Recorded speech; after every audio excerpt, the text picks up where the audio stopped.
Mesdemoiselles, Messieurs, merci d'être présents. Je vous souhaite la bienvenue et puis je vais tout de suite passer la parole à Madame le maire de Saint-Quentin et à Madame Donnette qui vont vous accueillir. Madame le maire, cher Frédéric, Madame la sénatrice, cher Pascal, Mesdames et Messieurs, nous vous souhaitons la bienvenue et vous remercions de votre présence. Diane Madard, vous verrez se promener avec le micro tout à l'heure dans la salle, qui est là au Miran avec mon collègue, et moi-même, enseignante du service public, avons estimé qu'il était de notre devoir de créer une association pour venir en aide à la scolarité de nos élèves. Faire ce que nous pensions devoir faire afin qu'ils accèdent à de meilleurs résultats, qu'il leur soit permis de conjuguer réussite et bien-être, afin de contribuer, à notre modeste niveau, à atténuer au sein de notre école bien des problèmes existants dans la société civile. Manque d'instruction, violence, mal-être, dévalorisation, ressentiment, mais aussi facilité de victimisation. Défendre l'école publique qui ne doit pas disparaître, mais rester une école qui doit redevenir une école d'excellence pour tous et surtout pour les plus déshérités. C'est ainsi qu'on rétablira l'égalité des chances par l'exigence et par le travail. Notre association s'adresse aux enfants et à leurs parents et à tous les Français pour qui l'instruction des enfants est primordiale. Nous œuvrons pour la réussite par des actes concrets et mesurables. Nos solutions sont simples et réalisables. Elles ne demandent qu'à croiser le courage et l'ambition de ceux qui savent servir et non se servir. Aider l'école publique à redevenir un sanctuaire au sein duquel la transmission des savoirs est l'unique priorité. Merci tout particulièrement à la quarantaine de bénévoles, tous les jours présents pour encadrer les ateliers de réussite scolaire, ainsi que les bénévoles du Jardin à l'Assiette, l'entreprise Cultura et Club Service, Kiwanis et Rotary, la Caisse de location familiale de l'Aisne et tous nos adhérents. Merci Madame le maire pour votre présence et votre soutien. Merci d'avoir eu le courage d'accepter l'expérimentation de la tenue unique, qui est une réussite en matière de cohésion, de fierté et d'ambition, et dont nous profitons pendant nos ateliers. Merci Madame Gruny, sénatrice, cher Pascal, d'avoir répondu à notre appel et d'être souvent à notre écoute. Merci à tous nos conférenciers, et un merci tout particulièrement à Pascal Dupré, président du GRIP, qui n'a pu être présent ce soir, mais qui a beaucoup œuvré à la préparation de cette conférence. Nous avons une pensée toute particulière pour Corinne Gironde, cofondatrice de notre association, qui est décédée cette année, et nous lui dédions cette conférence.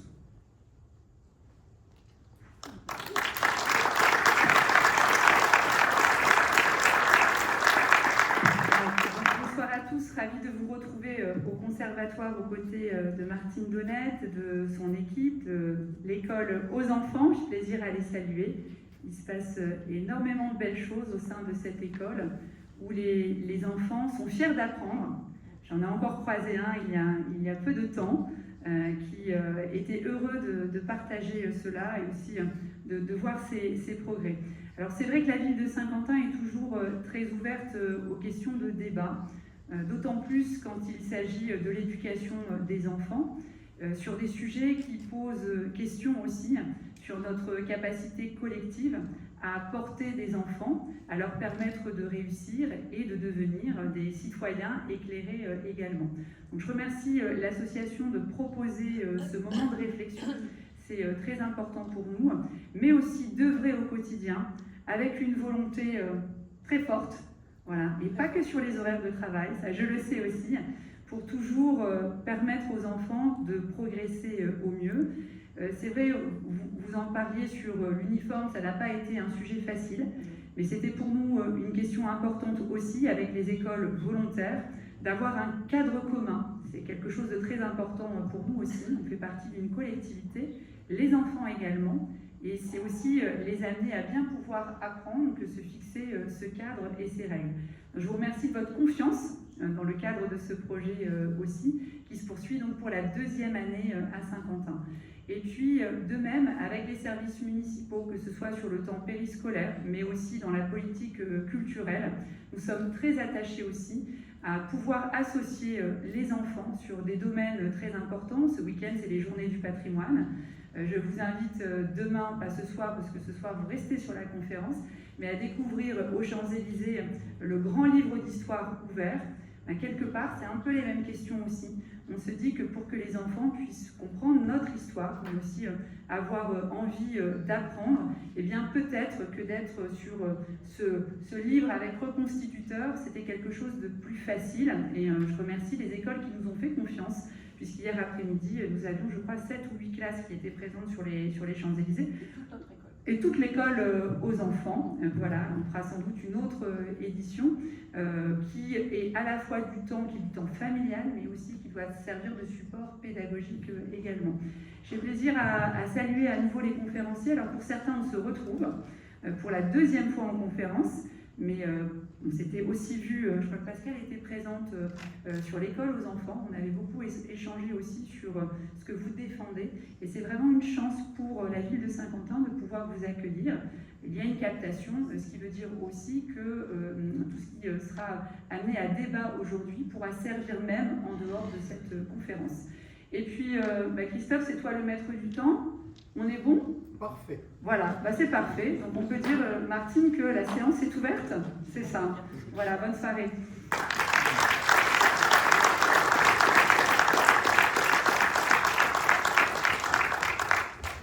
Osons la vérité et écoutons enfants et parents.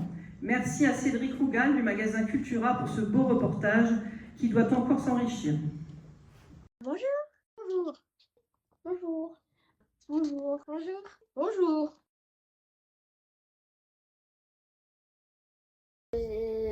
C'est l'aide dans les ateliers et aussi que ça m'aide beaucoup pour moi à l'école. D'apprendre et pour avoir des meilleures notes, des trucs en plus pour apprendre mieux, pour mieux étudier. Ce que j'aime dans les ateliers Socrate, c'est que c'est bien, ça nous aide à faire du travail supplémentaire. C'est vrai qu'à l'école, je suis parfois dissipée et je suis pas très fort dans toutes les matières. C'est pour ça que j'ai accepté les cours Socrate pour m'améliorer dans le travail. Déjà on fait de la batterie, de la guitare, on fait des cours et aussi Socrate ça sert à faire rattraper les gens qui sont en retard dans les cours ou bien qui n'apprennent pas bien leurs leçons. Et aussi c'est bien puisque de 17h30 à 18h on a un temps de lecture et ça réussit à augmenter notre vocabulaire et notre capacité à lire. Les voyages, la musique, les sorties. Et voilà. Ça m'apprend beaucoup de choses et ça m'apporte des bonnes notes que j'aurais pas eues sans eux. Et que je connais plus de choses qu'avant. Et voilà. La grammaire, les maths, le jardinage, les groupes de lecture, parce qu'on apprend bien. C'est que ça peut aider les gens, que ça peut sortir de difficultés, qu'on peut faire plein d'activités. Parfois on peut faire des sorties aussi, qu'on joue des instruments, qu'on apprend de nouvelles choses et que ça nous rajoute un petit plaisir après l'école. On travaille plus, on a plus de réussite à faire quand on fait des bilans et après on fait de la musique aussi et on apprend la musique comme ça, on apprend la différente comme le français, c'est pareil sauf que c'est en musique. Et pour les voyages c'est trop bien parce que on partage tous ensemble le même esprit. Dans les ateliers Socrate 0D, ce qui me plaît c'est déjà que les bénévoles ils sont super gentils, ils nous aident à évoluer, ils nous aident à apprendre plus. Et en plus ça nous permet d'être avec les copains, c'est super bien. Il y a aussi la musique que j'aime beaucoup parce que la musique ça Ça m'aide beaucoup et en plus j'ai 2 super profs, Mathis et Irvine, ce sont des super profs, on apprend beaucoup et puis en plus on rit beaucoup avec eux. Ce sont des super professeurs. Eh bien, j'aime bien être avec les dames de Socrate le soir, faire de la batterie, être avec les maîtresses, mais ce que je préfère c'est faire de la batterie. Ce que j'adore chez les dames du soir, c'est que, en fait, j'ai des super bonnes notes. Par exemple, l'année dernière, j'avais des super mauvaises notes. Maintenant, des super bonnes notes, des 18, des 20, des 19. Et ce que j'aime avec les maîtresses, c'est que, avec Madame Madar, on fait de la conjugaison, j'adore. Puis je suis super forte. Et avec Madame Donette, on travaille sur le français et puisque je suis pas très forte, j'apprends plus à parler. Enfin, je parle déjà bien français. Voilà. Ce que j'ai aimé dans les ateliers Socrate 02, c'est que les cours sont basés sur ton niveau. Il y a plein de choses dans lesquelles c'est plus simple parce que on l'a fait l'année dernière, on a fait beaucoup de choses. Surtout en maths, moi j'ai fait Socrate en maths et ça aide beaucoup. Et la batterie et la guitare, c'est vraiment j'aime bien. Et puis les voyages, l'année dernière j'avais fait la Normandie et franchement c'est génial. C'était sur le débarquement et franchement c'était vraiment génial.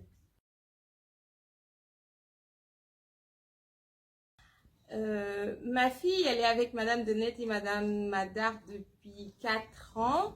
Mais ce que j'ai observé, c'est au niveau de la lecture, elle lit plus rapidement. Au niveau de la grammaire aussi, elle s'est beaucoup améliorée. Et cela grâce aux ateliers Socrate, bien sûr. Alors, je me suis adressée à l'association Socrate 02 car j'étais complètement perdue par rapport à mon enfant. On m'a fait faire toutes sortes de démarches. En fait, il avait été diagnostiqué multidis, TDAH, avec un besoin en fait dans son ancienne structure où on m'indiquait qu'il avait besoin de quelqu'un en permanence à côté de lui, etc. On me demandait de monter des dossiers, enfin vraiment plein de choses. On m'a fait faire plein de bilans. Et à un moment donné, j'ai entendu parler de l'association et du projet qui était porté par l'école. Et du coup, à ce moment-là, j'ai rencontré Madame Donette et Madame Madar. Et là, je pense que ça a changé nos vies. Je dis bien nos vies. Il a fait des progrès extraordinaires. Je doute de tout ce qu'on m'avait dit le concernant. Lui reprend confiance. Il a un comportement vraiment, différent par rapport aussi aux apprentissages, avec des progrès vraiment incroyables. Et déjà, il a envie de retourner à l'école. C'est déjà ça, rien que ça, c'est énorme. C'est les premiers jours où je l'ai vu sortir d'ici avec le sourire, c'était vraiment quelque chose d'incroyable que j'espérais même plus en fait voir. Alors je voudrais tout d'abord vous remercier à nouveau d'être présent et puis vous présenter nos intervenants, puisque comme vous l'avez vu, nous avons un superbe plateau d'intervenants qui sont présents aujourd'hui. Alors dans l'ordre, Madame le professeur Aude Denisot.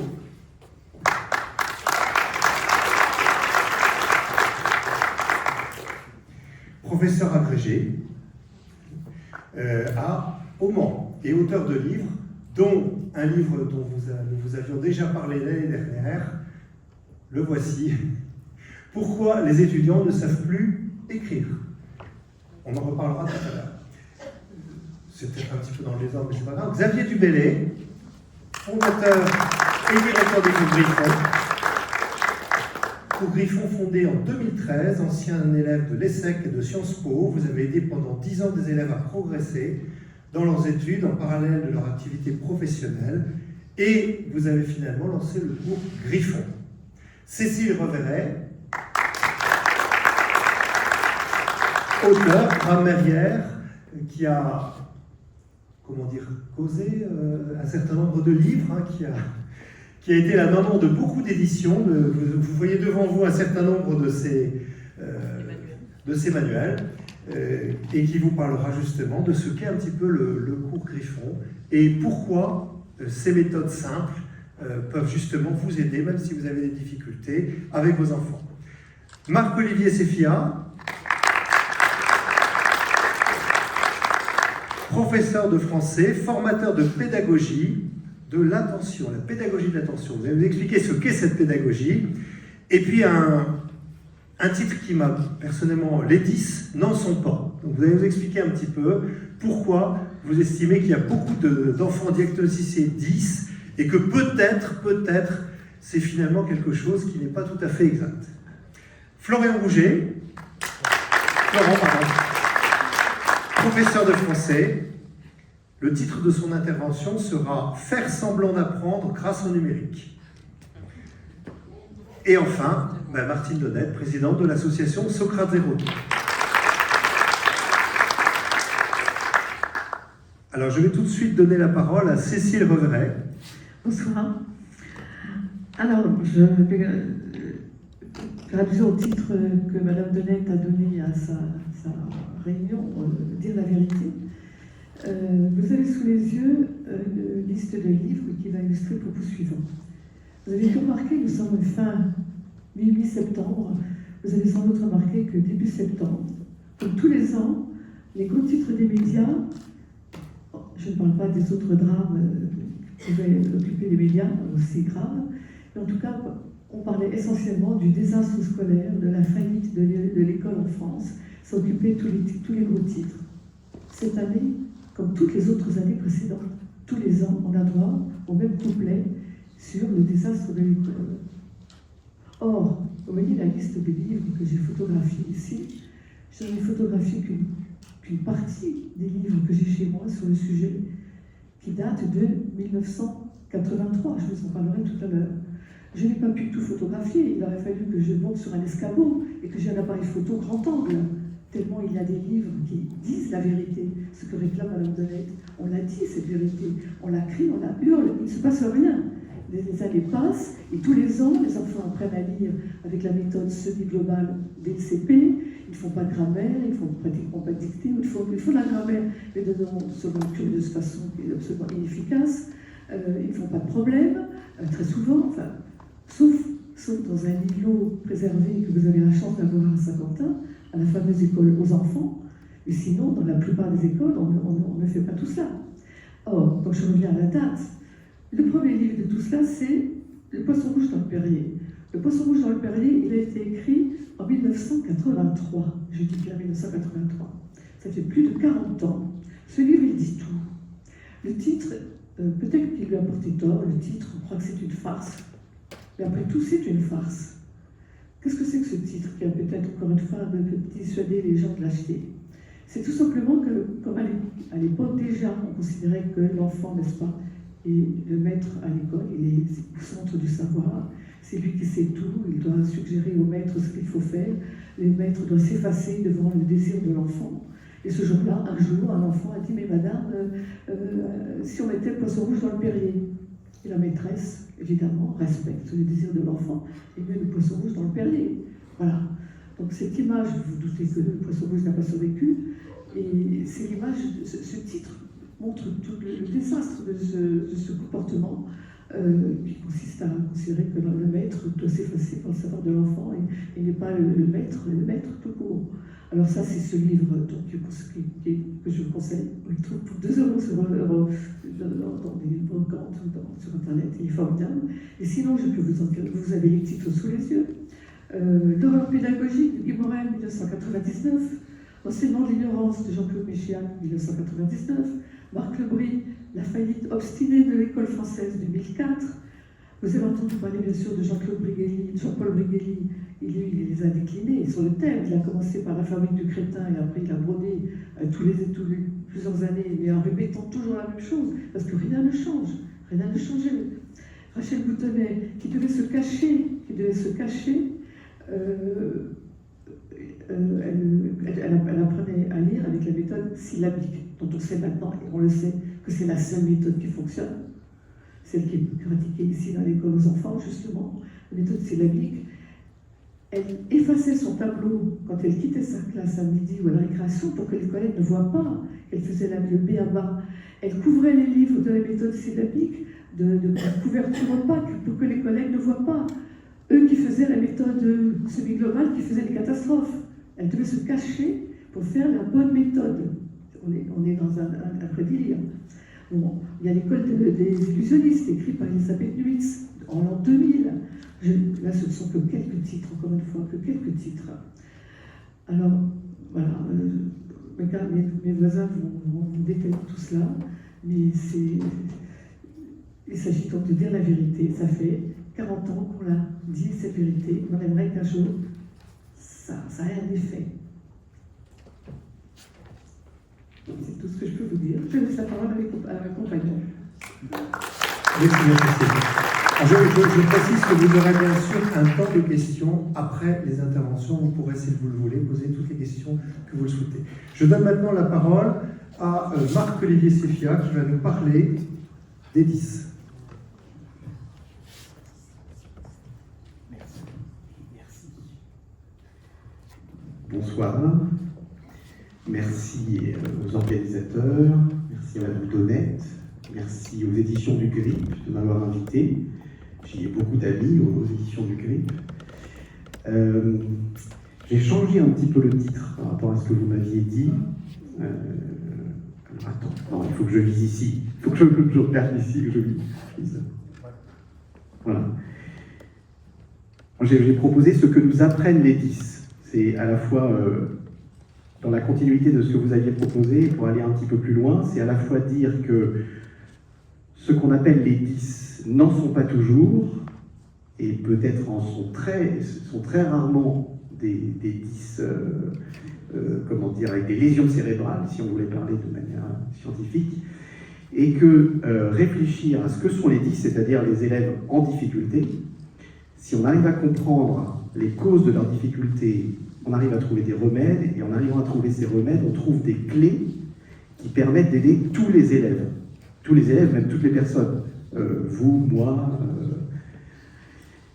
parce que, en fait, ces élèves, c'est ce que dit Elisabeth Nuitz qui m'a formé en partie, et que Cécile a cité également, ce sont les élèves les plus en difficulté qui nous apprennent le plus de choses, ils n'ont pas un cerveau différent des autres.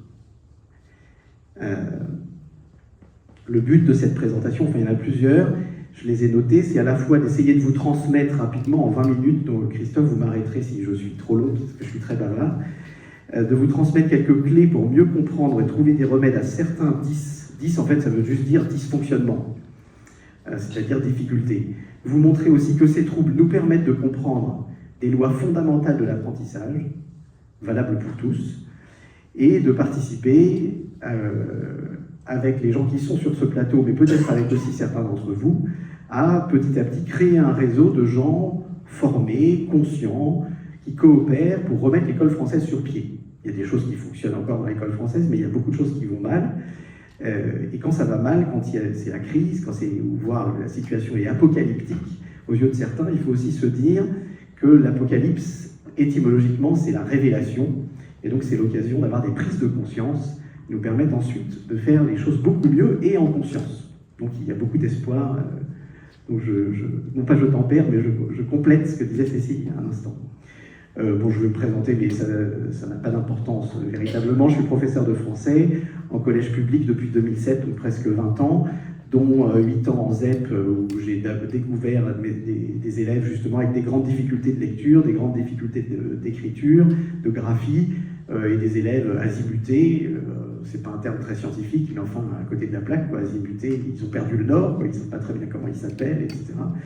Donc toute ma réflexion au début, ça a été de me demander, est-ce qu'ils ont du mal à lire et à écrire parce qu'ils ont des difficultés antérieures, parce qu'ils sont azimutés, ou est-ce que le fait qu'on n'ait pas forcément utilisé les bonnes méthodes les plus efficaces pour eux, fait qu'ils sont encore plus à côté de la plaque. Vous me permettrez ces expressions un peu triviales, mais c'est pour dire que ce sont des réalités triviales, c'est-à-dire que c'est aussi, ils sont vraiment, il y a ce que disait aussi Madame Donnette, ces élèves qui ont des difficultés de lecture et d'écriture, ça va avec le fait qu'ils ont un certain mal-être, voire une certaine forme de violence, voire un certain non-être. Certains ne se sentent même pas exister tellement ils sont hors de leur perception, tellement ils ont de mal à parler, à faire des choses dont ils puissent être fiers, tout simplement, réussir comme certains des élèves que nous avons vus.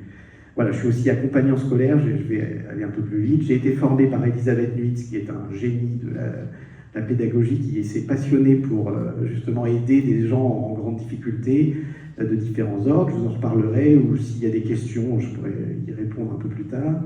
Et je suis devenu formateur à la pédagogie de l'attention. Donc, pédagogie de l'attention, c'est en hommage à la philosophe Simone Veil, avec un W, pas la femme politique, la philosophe, qui disait, dans un texte remarquable, sur le bon usage des études scolaires, que l'école ne devrait servir qu'à une seule chose, c'est à développer notre attention au monde, aux autres, à soi-même. Et donc, j'ai repris ce titre en disant, c'est à la fois, les élèves ont besoin d'être attentifs, on leur écrit souvent sur le bulletin, n'est pas attentif, mais comme dit Antoine de la Garandrie, est-ce que quelqu'un leur a expliqué comment il fallait faire pour être attentif, ce que c'était que l'attention? On n'avait pas toujours enseigné. C'est en même temps nous qui devons être attentifs, développer notre attention aux difficultés de nos élèves pour essayer de les comprendre, donc c'est aussi un moyen de remédiation, et c'est aussi une finalité, c'est-à-dire c'est ce qui va permettre de développer des apprentissages corrects en lecture, en écriture, en calcul, en histoire, etc. etc. Mais c'est aussi que ces apprentissages-là nous servent à être ensuite plus ouverts au monde et aux autres, par exemple. Pour aimer son prochain, encore faut-il le percevoir, savoir qu'il existe, le comprendre, l'écouter, etc. Voilà, je suis un peu long, je suis aussi un peu comédien et animateur de théâtre, et je fais des ateliers théâtre avec mes élèves, et ça me permet de débloquer certaines difficultés, c'est pour ça que j'en parle. Un peu chanteur et chef de chœur, et c'est aussi par le travail musical, artistique, mais ça pourrait être aussi, moi j'en suis pas du tout spécialiste, mais par la peinture, par d'autres arts, par du dessin, on va développer des choses fondamentales pour les rendre attentifs, et même pour des apprentissages scolaires ultérieurs. Puis je suis père de 2 enfants, et donc j'ai vu, ils ont 6 ans d'écart, j'ai vu, parce que j'avais compris plus de choses entre le début de la scolarité de l'aîné et le début de la scolarité du cadet, que j'ai vu aussi des grandes différences ensuite scolairement. Voilà, mon aîné va très bien. Mais c'est plus long de remédier que de faire un bon apprentissage initial. Voilà, quelles sont actuellement les difficultés des élèves? Si j'avais du temps, ce que je n'ai pas, je prendrais le temps de vous demander, d'après vous, quelles sont les difficultés des élèves. D'ailleurs, il se peut que j'en ai oublié. Donc j'ai essayé non seulement de les lister, mais de les organiser un petit peu, en cherchant quelles étaient les difficultés principales. Il y a souvent des difficultés, ça touche différents plans, en fait, les difficultés, mais il y en a qui vont être principalement physiques. C'est-à-dire, vous allez avoir des élèves très passifs, très atones, sans énergie, ou au contraire des élèves qu'on appelle aujourd'hui hyperactifs, c'est-à-dire qui ne tiennent pas sur leur chaise, si on veut faire simple, même si l'hyperactivité, ça touche évidemment d'autres plans cognitifs, etc. Ou des élèves très rigides qui vont obéir, mais un peu formellement, sans bien comprendre à quoi ils obéissent. Dyspraxiques, donc ça c'est des difficultés de mouvement, de coordination. Ça peut être des difficultés de perception, des difficultés de langage. J'ai mis autisme entre guillemets, à chaque fois j'ai fait exprès de mettre des guillemets, dire est-ce que c'est vraiment de l'autisme? Parce que maintenant on parle de TSA, trouble du spectre autistique, alors on met tellement de choses dedans qu'on ne regarde pas précisément, on se sert d'étiquettes. Dysphasie, je passe, je vous laisse lire peut-être aussi en partie. Des difficultés cognitives, ça va être un manque d'attention, de concentration, de compréhension, de réflexion, des difficultés de mémoire, des difficultés à se repérer dans le temps, ça c'est très très fréquent aujourd'hui, et on en arrive, et seulement à ce moment-là, à des difficultés plus scolaires de type dysgraphie, difficultés d'écriture, dyslexie, des difficultés de lecture. Il faut traduire tout ça, parce que comme on se dit que c'est du grec, on se dit comme c'est du grec, c'est très grave. Donc c'est juste un mot savant pour dire difficulté de lecture. Après, il faut aller voir, parce que vous comprenez que le mot peut nous déresponsabiliser. Si c'est du grec, ça doit être génétique, ça doit être médical, donc oulala, c'est pas de mon ressort. Et en fait, en 99% des cas, je m'avance peut-être en disant un chiffre, et je vais être plus prudent, je vais dire 98% des cas, c'est tout à fait de notre ressort. Je vais vous en reparler dans un instant. Donc voilà, ça c'est la traduction. Je vous l'ai fait, ça va. Dysphasie, c'est difficulté de langage, c'est phasie comme emphatique. Et donc, ne faisons pas comme les médecins de Molière, traduisons, ne parlons pas dans un jargon, attention aux mots mûrs, disait Machal Rosenberg, c'est-à-dire des mots qui nous cachent la réalité. Il faut avoir des mots fenêtres, qui nous ouvrent sur le réel. Voilà, ça c'est la traduction. Attention aussi, les élèves ne sont pas 10, ils ont un 10.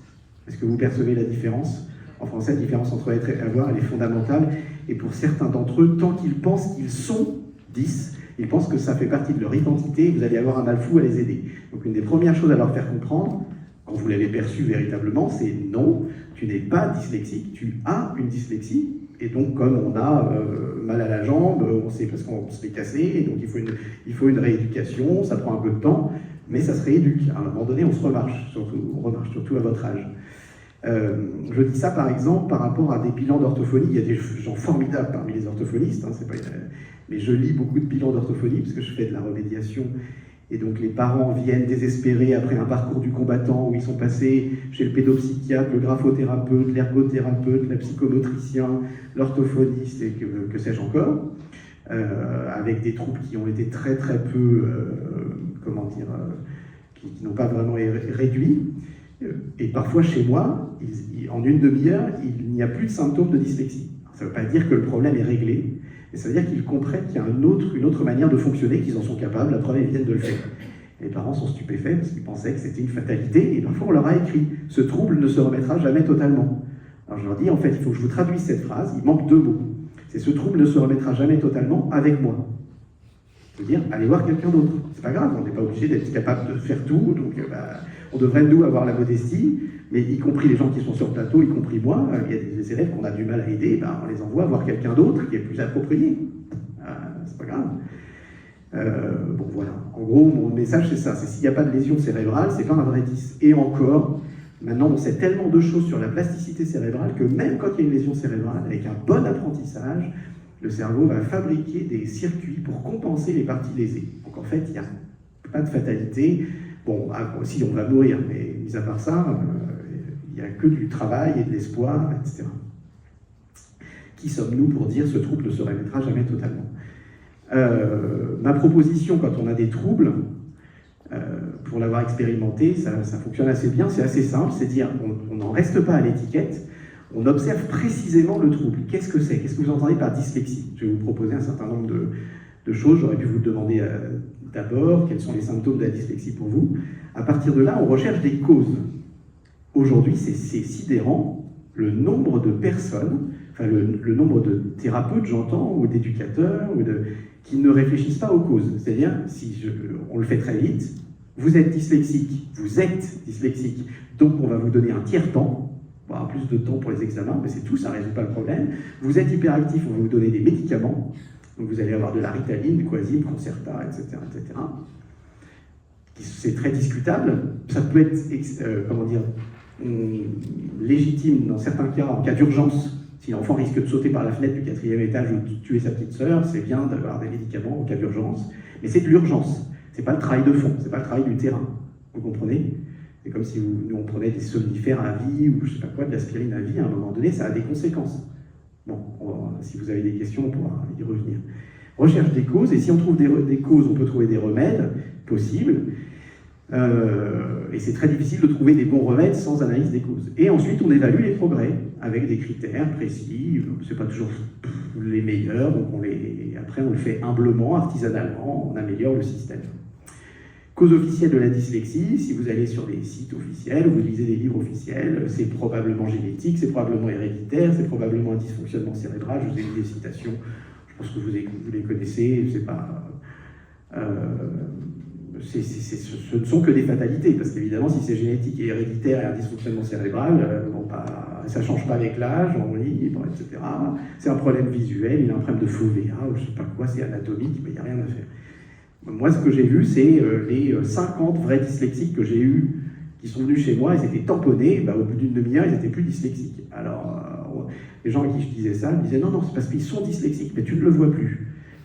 D'accord, mais alors si je ne le vois pas pendant 30 ans, il l'est encore ou pas? Oui, il l'est, mais ça ne se voit plus. Bon, alors ça va. Donc, vrai et faux 10, voilà, Cécile Reverret le disait il y a un instant, parlait de cet auteur merveilleux, cet orthophoniste, voilà une orthophoniste admirable, qui a écrit un livre qui s'appelle Dyslexie, vraie fausse épidémie, en plus c'est très bien écrit, et elle dit, dernière phrase, en 30 années d'exercice, mon cabinet a reçu parmi des centaines de mallisants une quinzaine de dyslexiques, que elle considère comme des vrais dyslexiques. Que moi, après avoir discuté avec elle, je suis même pas sûr de les considérer eux comme des vrais dyslexiques, mais bon, c'est pas très grave, disons. Je lui laisse 1%, quoi.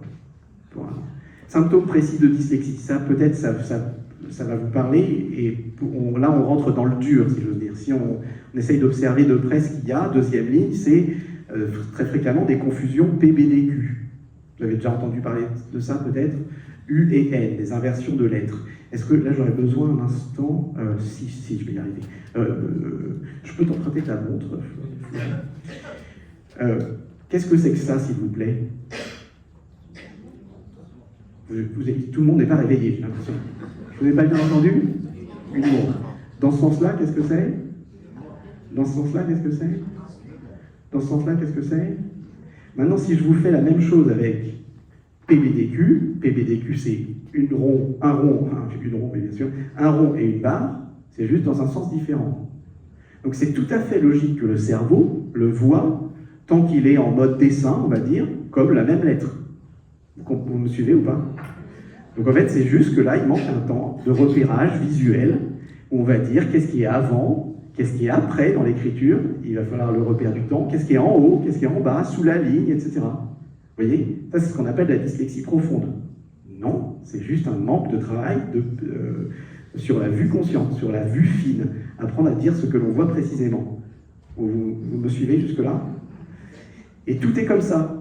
J'ai mis du temps à comprendre ça, j'ai compris grâce à Elisabeth Mitz, grâce à d'autres, puis donc là je vous le transmets facilement, mais voilà, c'est cet artisanat, à mon avis, qu'il faut rétablir, parce que ça nous donne plein de solutions. Confusion, par exemple, etc. Si je vous demande quelle est la différence entre mettons qu'ils lisent poison au lieu de poisson. À la vie, c'est embêtant de confondre le poison et le poisson, ça va mal finir. Donc, vous, si vous cherchez, si vous essayez de me dire quelle est la différence entre je vous conseille de le faire pour vous en rendre compte. Quelle est la différence? Ça vibre où? Langue, gorge, où ça? Encore? Vous voyez, c'est intéressant, et c'est là de se rendre compte, ça c'est aussi ce que dit Elisabeth Mitz, qu'on n'a pas pris le temps de conscientiser, alors que vous avez fait des z depuis longtemps dans votre vie, certains depuis plus longtemps que d'autres, enfin, il y en a qui sont jeunes depuis plus longtemps que d'autres. C'est pas moi ça? Oh mince, je suis désolé. Ça vibre effectivement, si vous mettez votre main, mettez le plat de votre main sur votre gorge, le dos de votre main sur votre gorge, vous refaites les deux. Vous sentez la différence? Là c'est très net. Ça s'appelle la différence entre les sourdes et les sonores. Et c'est pareil pour il paraît que c'est de la dyslexie très profonde. Non, c'est pas de la dyslexie très profonde, c'est juste qu'aujourd'hui, on fait souvent apprendre à lire et à écrire aux enfants sans parler. Je ne sais pas comment vous pouvez apprendre à faire la différence entre les sourdes et les sonores si vous ne sonorisez pas ce que vous lisez et ce que vous écrivez. Point, fin de la discussion. Vous comprenez ce que je veux dire? C'est quand même sidérant. Et là, on va dire, ah oui, c'est très très grave, ils confondent les sourds et les sonores. Ah oui, ils ne les sonorisent pas. Donc, oui. Alors peut-être qu'ils ne sentent pas précisément ce qui se passe dans la gorge. Des fois, il y a toute une enquête à mener pour savoir est-ce que c'est un manque de conscience corporelle, etc. Ça va? Vous voyez, je ne suis pas obligé de tout, c'est juste vous faire comprendre la logique. Je vais reprendre la petite manette, je me sens le roi du monde avec ça.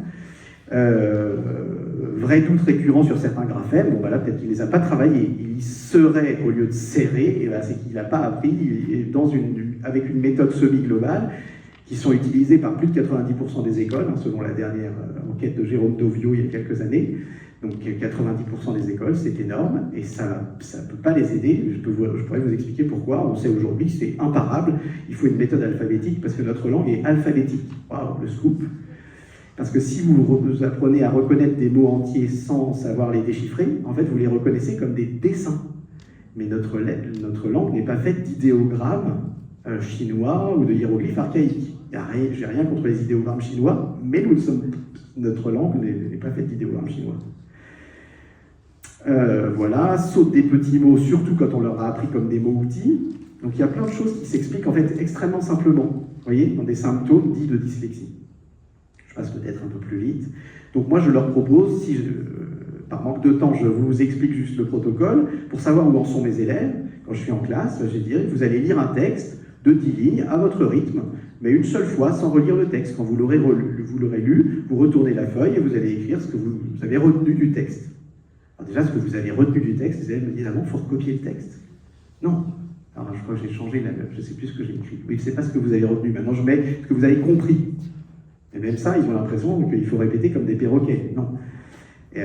Et donc je leur fais lire un petit texte d'une dizaine de lignes que je n'ai pas le temps de vous faire lire, mais souvent même avec les adultes en formation, parce que je forme des professeurs aussi, des instituteurs, je leur fais faire la même chose. Et bien dans un texte comme celui-ci, quand ils vont retourner la feuille et recopier ce qu'ils ont écrit, soit les élèves vont écrire « je n'ai rien compris », soit ils vont avoir compris des choses complètement aberrantes. J'ai essayé d'utiliser la petite manette rouge là. Vous voyez qu'il y a le mot gant ici, là Julien tendit ses mains, l'intérieur des gants, vous voyez ici, était chaud et humide, pendant que l'on serrait les lacets, etc. Pour beaucoup d'élèves, par exemple, il va y avoir des lectures complètement à contresens, où ils vont dire, ils ont vu le mot gant, ils ont vu le mot chaud, ils ont vu le mot humide, et ils m'expliquent que c'est une bataille de boules de neige. Alors que le texte parle d'un match de boxe. Et si vous le lisez, il n'y a aucun doute sur le fait que c'est un match de boxe, si ce n'est qu'il n'y a pas le mot boxe. Mais tout petit peu d'implicite. Vous voyez l'idée? Donc vous en avez 10 qui lisent complètement de travers, et même ceux qui comprennent, ils lisent 10 ou 15%, ils retiennent 10 ou 15% des informations, dans le meilleur des cas. Ce qu'on considère, nous, aujourd'hui, comme nos bons élèves. C'est là où, en fait, ces principes qui sont nécessaires pour les dyslexiques sont nécessaires pour tous. Comment je vais faire pour améliorer ma lecture? J'ai encore un petit peu de temps ou pas, Christophe? Comment? 5 minutes. Et je leur demande ensuite, donc, quelle mémoire vous avez du texte? Racontez l'histoire avec vos propres mots. Avec quel degré de détail? Et même les professeurs que je forme, mais moi aussi, hein, moi le premier, quand j'ai fait ce test, les professeurs sont au maximum à 20-25% du texte. Alors je vais faire une petite provocation, mais si on considère que ne pas comprendre, ne pas retenir une idée sur deux d'un texte simple de 10 lignes que l'on vient de lire, c'est être dyslexique, 99% des Français sont dyslexiques. Donc si on veut jouer à ça, on peut, vous voyez, parce que tout dépend où vous mettez le critère aussi. Comment vous évaluez ça? Ce texte contient environ une trentaine d'idées. Combien d'idées pensez-vous avoir mémorisées, etc. Donc là, je reviens avec eux, une fois qu'ils ont fait ça, je ne vais pas les laisser dans la panade trop longtemps quand même, je leur dis quel est le but de la lecture. Le but de la lecture, c'est pas de flasher sur des mots et d'inventer une histoire. Ça s'appelle du délire, c'est pas une lecture, c'est pas lire, c'est délirer, c'est pas tout à fait la même chose. Donc je leur dis, le but de la lecture, c'est de comprendre précisément un texte pour mieux comprendre le monde, mieux comprendre les autres, mieux se comprendre soi-même. Ça revient à ce que dit Simone Veil. J'essaye d'être cohérent. Comment on fait pour bien comprendre un texte? Ça ne se fait pas qu'avec les yeux. Ça, c'est le pédagogue Antoine de la Garandrie qui a beaucoup parlé de ça dans la gestion mentale, ce qu'il appelle les gestes mentaux. Qu'est-ce qu'on fait quand on lit? Et là, ce secret-là, j'aimerais, si vous aviez une chose à retenir de mon intervention, ce serait celle-ci, peut-être une deuxième, c'est que pour bien comprendre un texte, comme pour bien comprendre une histoire que l'on vous lit, comme pour bien préparer une rédaction, comme pour bien comprendre un problème de maths, bref, en fait, pour tout, il faut se faire un film mental. Il faut imaginer la scène. Si on imagine la scène, si on se fait un film, non seulement ça devient joyeux, intéressant, il va falloir la faire plus précisément dans tous les détails, en imaginant la scène décrite. Voilà, on peut dire en se faisant un film, en se racontant une histoire, ça va parler différemment aux élèves selon leur profil, dans tous ces détails, en rapport avec la réalité, c'est ça qui fait qu'on va mieux comprendre la réalité, et en cherchant la logique ensuite de l'histoire. Et là, vous aurez, y compris pour un texte fictif d'ailleurs, texte fictif comme apparemment fictif, mettons Le meilleur des mondes d'Huxley, tout à fait au hasard, qui parle d'hypnopédagogie, une pédagogie qui crée l'hypnose et non pas la compréhension. Ça, c'était dans Le meilleur des mondes. Par un biais fictif, il essaye de dire des choses de la réalité. Et il avait plutôt bien vu. Il y avait quelques aperçus intéressants. Autre question très importante. Faut-il lire le plus vite possible, comme on le fait aujourd'hui? Il y a peut-être des gens qui sont de l'éducation nationale, comme moi, chacun ses défauts, dans la salle. Aujourd'hui, tous les élèves de l'éducation nationale sont testés en mode fluence. C'est-à-dire, on leur demande de lire le plus grand nombre de mots à la minute, sans se soucier d'interprétation. Je l'ai fait passer hier, mais je n'ai pas donné cette consigne. La consigne que nous devions donner aux élèves, c'était « lisez ce texte le plus vite que vous pouvez, sans vous soucier d'interprétation ». Je suis désolé, c'est de la folie. Parce que non seulement c'est stupide, mais en plus c'est néfaste.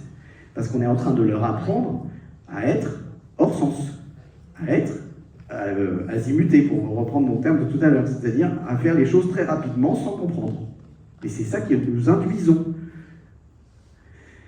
Bon, petit passage sur l'influence, ça m'énerve parce que c'est tout frais, mais de toute façon, et la semaine prochaine, comme je leur ai fait passer le test hier, je vais leur demander ce qu'ils ont retenu du texte, qu'ils ont lu pendant cette épreuve. Moi, je leur ai pas demandé de lire vite, hein, je leur ai demandé juste de le lire.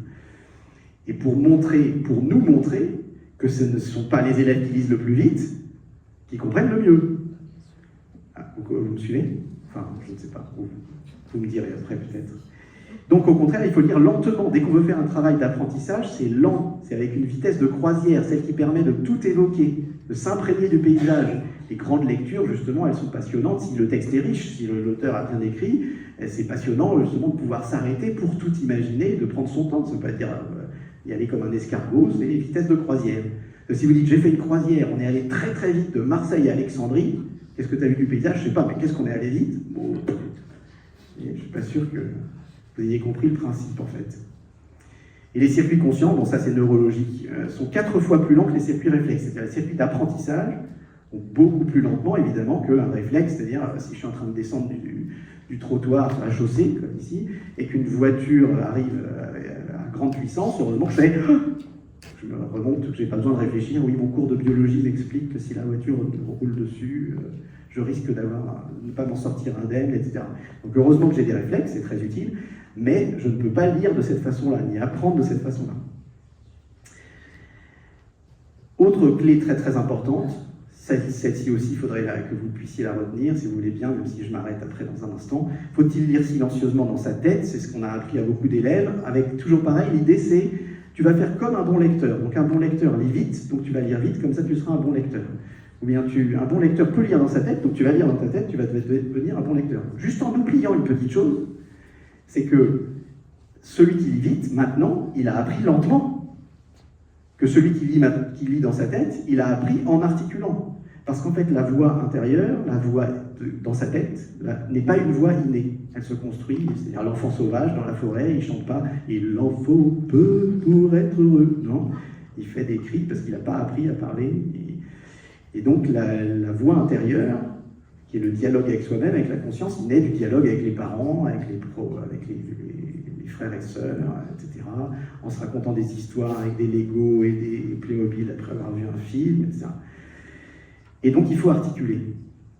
Ça ne veut pas dire faire du bruit, parce que quand on dit ça aux professeurs, au début ils disent « mais ça va être un chahut pas possible ». Non, c'est un chahut pas possible parce qu'ils n'articulent pas, donc ils ne veulent pas se concentrer sur ce qu'ils font. Parce qu'en fait, c'est dire en articulant, ça donnerait ça, et même en exagérant un tout petit peu, ça ferait... Vous voyez, ça va, je vous dérange pas trop. Et encore, j'exagère pour que vous m'entendiez, parce que ça pourrait être juste un mouvement des lèvres, et ça suffit. La labialisation suffit, mais la labialisation fait qu'on est beaucoup plus conscient de tout ce qu'on fait. Ça aussi, faut-il lire, ça c'est si vous voulez vraiment régler le problème de la dyslexie, faut-il lire en diagonale avec l'œil en avance. Il y en a qui on a appris à faire ça. On leur a dit, quand tu dis un mot, il faut que ton œil soit un mot, 2 mots, 3 mots plus loin. Comme si je vous disais, je prends le micro et je me décale complètement. Je ne vous le fais pas parce que ça va me faire mal à la tête. Vous comprenez? Et donc ici, par exemple, si vous voulez le faire avec ce texte-là, il va falloir faire ça. Il va falloir cacher pour que l'enfant qui est en difficulté de lecture travaille ce qu'on appelle la vue fovéale, la vue de concentration. Il va falloir cacher à droite de la syllabe lue pour faire pour comprendre un texte riche de sens, etc. C'est-à-dire, ce qui est important, c'est que s'il y a des syllabes, ça va faire, non pas synchronisant, mais synchronisant. Le fait de faire ça, d'articuler, et ensuite de lui demander de reformuler ce qu'il a compris, ça va faire que vous allez tout coordonner, ce que je vois, ce que je vois précisément, je le dis précisément, je m'entends, et je réfléchis, et je peux l'évoquer et le reformuler. Ça va? Ces clés-là sont fondamentales, même pour nous. Hein. Je vous assure, amusez-vous à le faire pour vous, vous allez voir que votre lecture va changer. Vous passez souvent on passe du noir et blanc à la couleur et de la 2D à la 3D. C'est quand même intéressant. Comment se tenir son texte avec les 2 mains, c'est encore mieux parce que chaque hémisphère est relié à une main, donc c'est cérébral. Donc si on met les 2 mains, on se concentre beaucoup plus. C'est ce qui fait que dans la vie, quand les gens sont contents, ils applaudissent. Ils relient cerveau droit et cerveau gauche, hémisphère droit et hémisphère gauche. Ou quand vous voulez... bon, bref. Donc après, je leur fais relire le texte.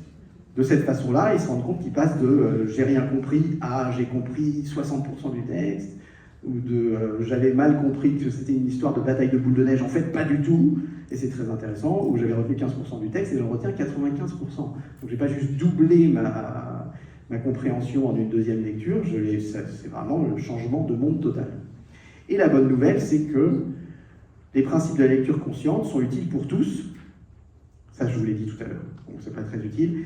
En revanche, ce qui est important, c'est que dans les secrets dont je viens de vous parler, enfin je dis secrets, ça c'est pour les élèves, c'est vendeur, ces principes sont valables pour tous les apprentissages. Juste l'histoire du cache qui est spécifique, mais le fait d'évoquer, le fait de parler, le fait de prendre le temps, de chercher le sens, le rapport à la réalité, ça vous allez le retrouver partout. En mathématiques, ce qui bloque souvent, quand on dit ils sont dyscalculiques, dans les problèmes de calcul, souvent c'est pas les mathématiques qui bloquent, c'est le français. Ils lisent un énoncé, en fait ils n'arrivent pas à le lire, donc ils ne l'imaginent pas, ils voient une donnée chiffrée et une autre, et comme disait Stella Baruch, je ne sais pas si vous connaissez cette mathématicienne, qui posait souvent à ses élèves de lycée et d'université le problème suivant, et si vous voulez bien, je vais vous le faire répéter, vous allez le redire après moi, un capitaine sur un bateau à 18 barils de poudre, 15 canons, 25 marins, 3 chèvres, 2 bouteilles de rhum, etc., etc. Calculez l'âge du capitaine. Je vous félicite, vous avez ri. Qu'est-ce qu'elle dit? Dans 80% des cas, ces élèves d'université calculent. Parce qu'on leur a appris, il y a des données chiffrées, je dois résoudre un problème, et il se peut que leur calcul soit bon. Que 25 plus 3 bouteilles de rhum plus machin, ça fait 100 objets, mais c'est difficile de calculer l'âge du capitaine, a priori avec ça, ou alors ça supposerait qu'en vendant ses barils de poudre et ses chèvres, ils rajeunissent. Il vaut mieux en blaguer quand même. Je sais pas, c'est fini, hein, quasiment. Hein. C'est difficile d'être animateur, mais allez, on lui donne encore 4 minutes. Ah, vous êtes adorable. Une bonne méthode alphabétique, il faut une bonne méthode, ce que disait Cécile Reverret tout à l'heure, celle que vous utilisez, Baucher, Cuissard, on peut discuter, il y en a qui sont meilleurs que d'autres, mais bon, mais il faut aussi tous les secrets que je viens de vous dire. Là, c'est juste pour vous montrer que ces secrets, en 4 minutes, se transposent dans d'autres domaines. Par exemple, la dysgraphie. Je ne sais pas si vous voyez assez bien ce que fait cet élève de 4e, qui écrit à la fois... Bon, à la fois, c'est bon, il n'y a pas de ligne, mais même son écriture sur les lignes n'était pas vraiment meilleure. Et vous voyez qu'il écrit en marceau, vous voyez ou pas? Il écrit créneau de nez au lieu de cerneau de noix, nasette décartissée ou décartité au lieu de noisette décortiquée. Bon, vous voyez, donc il y a du boulot là, en termes d'orthographe. Donc là, on dirait qu'il est lourdement dysorthographique, lourdement dysgraphique. D'ailleurs, il était suivi pour ça depuis ses 14 ans. D'accord? Donc moi, je me suis dit, là, il ne voit pas les lignes, visiblement. Est-ce qu'il entend bien les sons? Enfin, on commence à mener l'enquête. Donc on travaille sur les perceptions, sur sa parole, etc. Et en 6 heures de travail, ça donne l'autre écriture. Ce que vous voyez en dessous, où je lui avais demandé de raconter ce qu'il avait fait, et quelque chose qu'il avait aimé faire, pour que ce soit positif, stimulant. Et donc on passe à faire un trou dans les 2 bois, est une des parties les plus longues et les plus épuisantes. Il avait fait une croix, alors il était scout, il m'avait raconté ça. Vous voyez? Comment dire? Ça, c'est en 6 heures de temps. J'ai travaillé 6 heures avec lui, d'accord? Pas plus. Il avait 14 ans, donc avec du passif, avec je vais encore voir un spécialiste, mes parents m'emmènent encore voir un thérapeute alors que ça n'a jamais marché. Bonjour monsieur. Vous voyez? Il est ressorti, il était dyspraxique aussi. Et bien, je peux vous assurer que le lendemain, il était beaucoup moins dyspraxique. Alors, ça marche aussi miraculeusement, pas dans tous les cas. Là, c'est parce qu'il n'y avait que ça à régler. C'est-à-dire que ses parents étaient merveilleux, aimants, lui racontaient des histoires, le faisaient parler, etc., etc. Donc tout le reste était mis en place. Donc moi, c'était facile, si j'ose dire. J'avais plus qu'à débloquer cette histoire de graphie par intégré, parce que peut-être qu'il avait appris, enfin c'est quasiment sûr, il avait appris la graphie des lettres sans parler, et hors sens. Donc aujourd'hui, la plupart des élèves n'écrivent pas des A, ils écrivent un dessin de A. Ils font ça. Vous voyez ou pas? Ou ils font ça. Et ils reviennent. Et des fois, s'ils passent bien, vous avez l'impression qu'ils ont bien fait un A. En fait, ils n'ont pas fait un A, ils ont fait un dessin de A. Voilà. Parce qu'on ne leur a pas appris je commence à tel endroit, et dis-le, et je tourne dans ce sens-là, et je touche la ligne, et je remonte tout droit, etc., détaillé, et ce son-là, je l'entends dans tel mot qui a tel sens, enfin bref, relié à tout ce qu'il faut relier pour apprendre l'écriture. Ça va? Ça c'est pour la graphie. Et ce sera pareil pour la dysorthographie. Moi j'ai travaillé là-dessus au départ, j'avais fait ma propre dictée, parce que je ne trouvais pas de test correct, parce qu'en français, vous avez combien de lettres? Je ne pensiez pas que vous alliez avoir cette question aujourd'hui, je pense. Vous êtes 26. Vous avez combien de sons? C'est-à-dire quand vous parlez français, vous prononcez combien de sons? Et quand vous entendez du français, vous entendez combien de sons? Moi, je ne m'étais jamais posé ces questions, c'est parce que c'est grâce à mes élèves en difficulté que je me suis posé ces questions, que c'est nécessaire pour les aider. Combien de sons à peu près? Sachant qu'il y a des lettres qui ont plusieurs sons. Et qu'il y a des lettres ensemble qui vont faire, le O fait un son, le U fait un son, et O et U font OU, donc vous avez encore un son de plus. Vous en avez environ des sons, vous êtes ambitieux quand même, 35, ou 36, ou 34 si vous prononcez moins bien. Si vous faites la différence entre 1 et 1, vous en avez, ça se faisait avant, la différence entre et est en train de se perdre, etc. Donc vous avez, mais en 35 en moyenne. Et vous avez combien de manières d'écrire ces sons? C'est-à-dire que le son O peut s'écrire O en moto, AU dans je vais au marché, EAU dans je bois de l'eau, EAUX si c'est plusieurs eaux minérales que je veux tester, OP dans trop, O accent ciel, etc. Donc vous avez un certain nombre de graphèmes, c'est-à-dire de manières d'écrire ces sons. Il y en a combien? Comment? Il y en a 120 environ, entre 120 et 130. Tout le monde n'est pas d'accord sur la manière dont on distingue les graphèmes. Bon. Donc disons 125, coupons la poire en deux.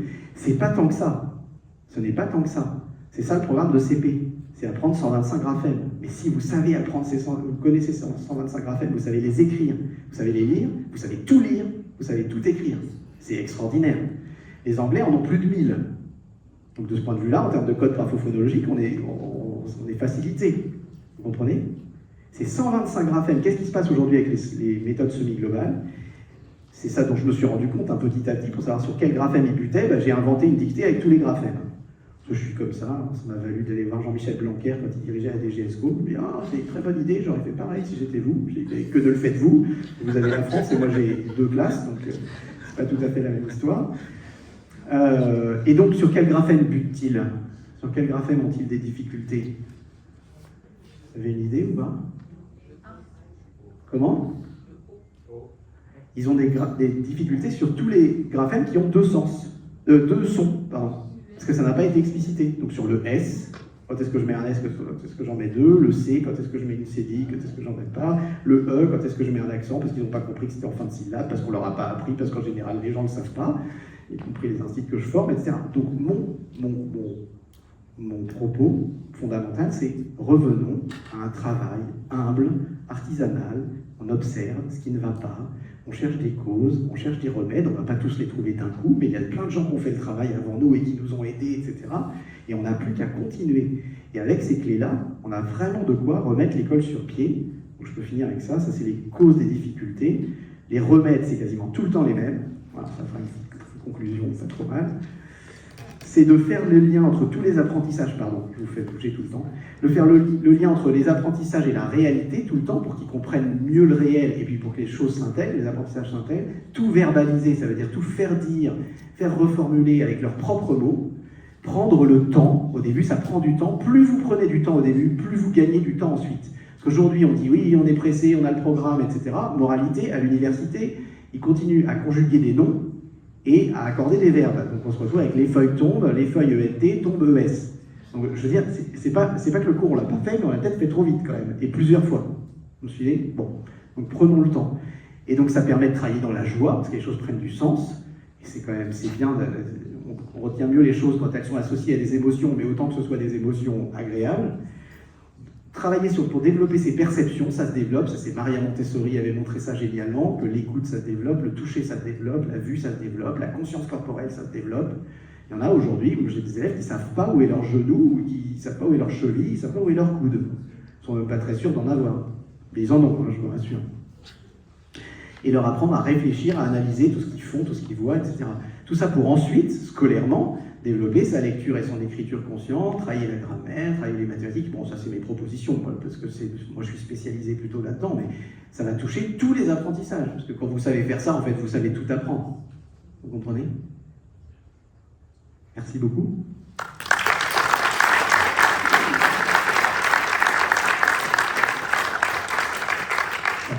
Après quelques petits tuyaux pour les 10, et vous pourrez rencontrer tout à l'heure les... Pas que pour les 10, pour tout. Alors, pour comprendre le vrai niveau d'un enfant, que peut-on faire? Je pense qu'on a ici quelqu'un qui est Xavier Dubélé, qui a créé les cours Griffon, qui va peut-être vous donner un certain nombre de pistes précises. Mais peut-être une question, Xavier, pour introduire les choses. Pourquoi ce nom des cours Griffon? Mais c'est une très bonne question. Parce que c'est un cours que j'ai créé et que c'est mon nom. Je m'appelle Xavier Griffon Dubélé. Je trouvais que le cours Dubélé c'était un peu mégalo. Cours Griffon c'est plus passe-partout, tout terrain, ça se mémorise en 2 minutes. Et quand on crée une entreprise, c'est très important de trouver un nom, et c'est un vieux nom français, Griffon, et pas que français, puisqu'on le retrouve chez les Égyptiens, vous en avez dans les mangas japonais. Donc c'est un peu universel et très français. Donc oui, j'ai créé le cours Griffon. En 2 mots, moi je suis parti du constat qu'on assistait à la faillite de l'école française, de la faillite de l'école publique et la faillite de l'école privée sous contrat. Ça c'était en 2013. On avait Vincent Payon comme ministre de l'Éducation nationale et j'avais monté plusieurs entreprises, parce que je sais faire que ça, et je les ai vendues pour X raisons. Et j'ai investi, j'en avais marre, je me suis dit, mais c'est pas possible qu'on aille dans le mur comme ça, donc il faut faire quelque chose pour la jeunesse française, et donc j'ai pris tout l'argent que j'avais gagné, j'ai pas acheté de maison, et j'ai tout investi, et voire plus dans le cours Griffon. Et je ne regrette pas, ça fait 12 ans, on a 1500 élèves, on a des élèves expatriés pour un tiers, des élèves en France qui font l'instruction à domicile, donc l'école à la maison, et des élèves qui font du soutien scolaire avec nous, qui sont scolarisés, ou de l'approfondissement, puisqu'ils n'apprennent pas grand-chose en classe. Voilà, donc je vais vous emmener dans un voyage un peu vertigineux. Si vous vous sentez mal, c'est normal. Ça va pas être très drôle. Et à la fin, je vous donnerai quand même une clé, mais globalement, ce qui est important, c'est d'être très informé aujourd'hui.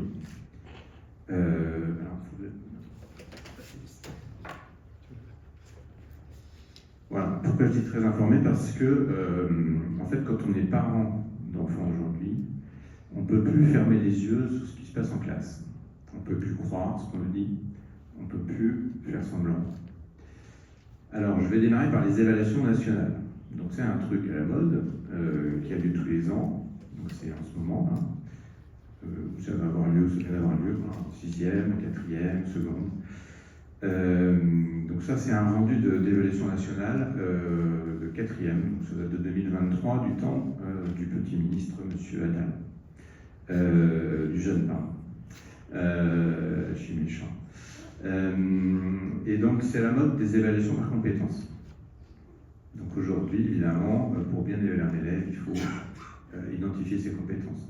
Le problème, c'est que toutes ces compétences sont fumeuses et qu'on ne peut pas y voir clair. Même les profs, je pense que c'est assez compliqué à évaluer, mettre une note, c'est objectif et ça dit quelque chose. Les élèves attendent des notes et on leur colle des compétences. Donc vous avez pas mal d'établissements qui ont supprimé les notes aujourd'hui, que ce soit du primaire et même au collège. Ça date de Najat Vallaud-Belkacem. Donc les compétences, elles sont listées, je ne sais pas si vous arriverez à lire, mais bon, ça donne automatisme, mobiliser directement des procédures et des connaissances. Voilà. Donc les parents, ils récupèrent ce truc-là, là, que vous avez à l'écran, votre enfant a passé l'évaluation, ils récupèrent ce truc-là.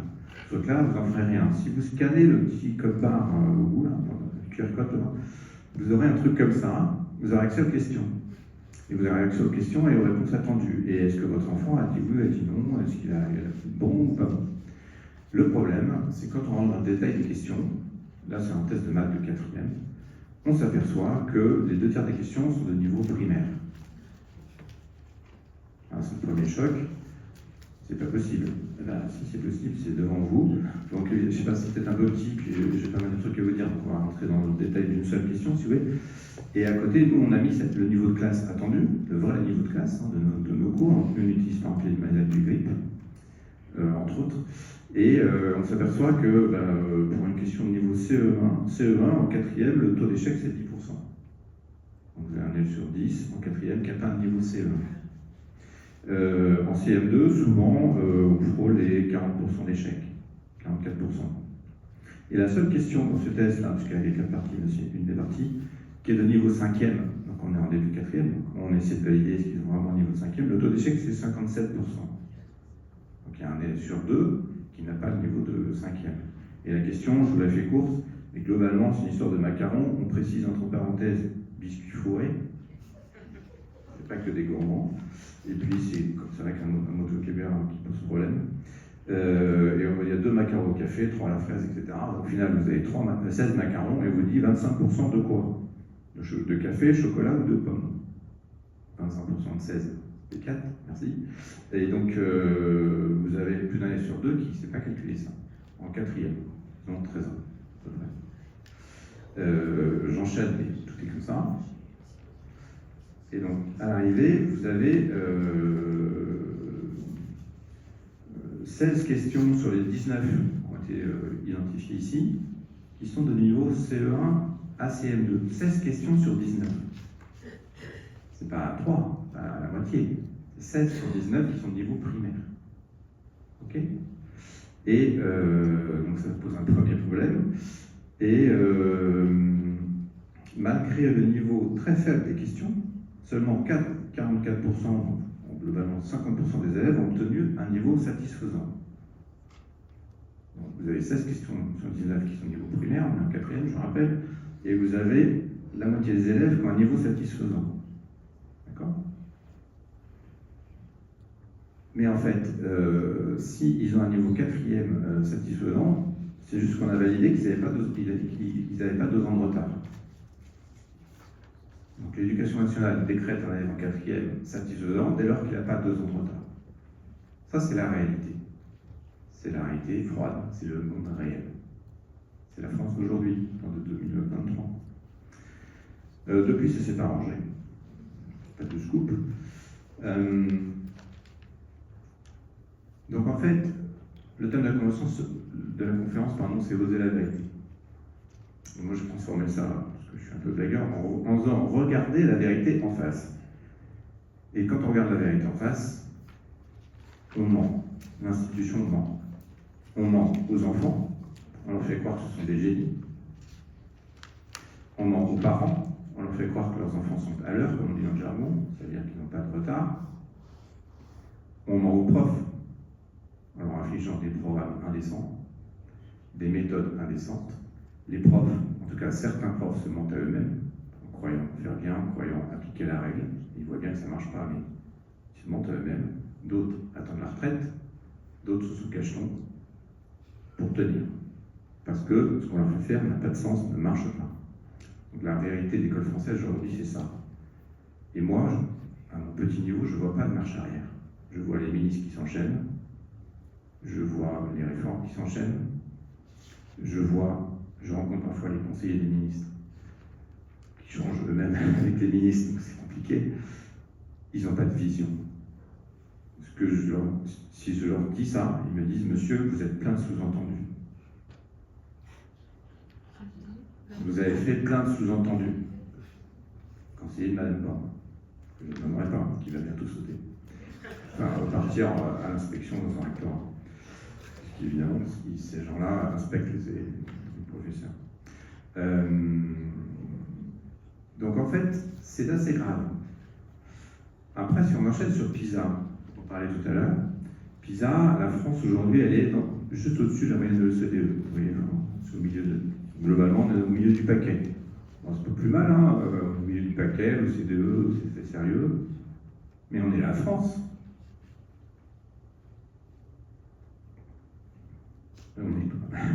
On n'est pas la Turquie, on a été la meilleure école du monde. On a eu des générations de scientifiques, des générations de penseurs. C'est indécent, c'est pas notre place. Il va falloir que quelqu'un se réveille un jour. Donc, le problème, c'est qu'il n'y a plus de vision, donc on est tombé dans le paquet, mais le paquet qui est très très moyen. Là, je vous ai mis la courbe du PISA depuis que ça existe. Donc on démarre, là c'est le PISA Maths, 510 en 2003, et on est aujourd'hui en 2022. Donc, c'est l'effondrement, c'est pas une baisse du niveau. Hein. C'est ça qu'il faut comprendre. C'est un effondrement. Un effondrement intellectuel. Et donc un effondrement économique, évidemment, derrière. Un déclassement.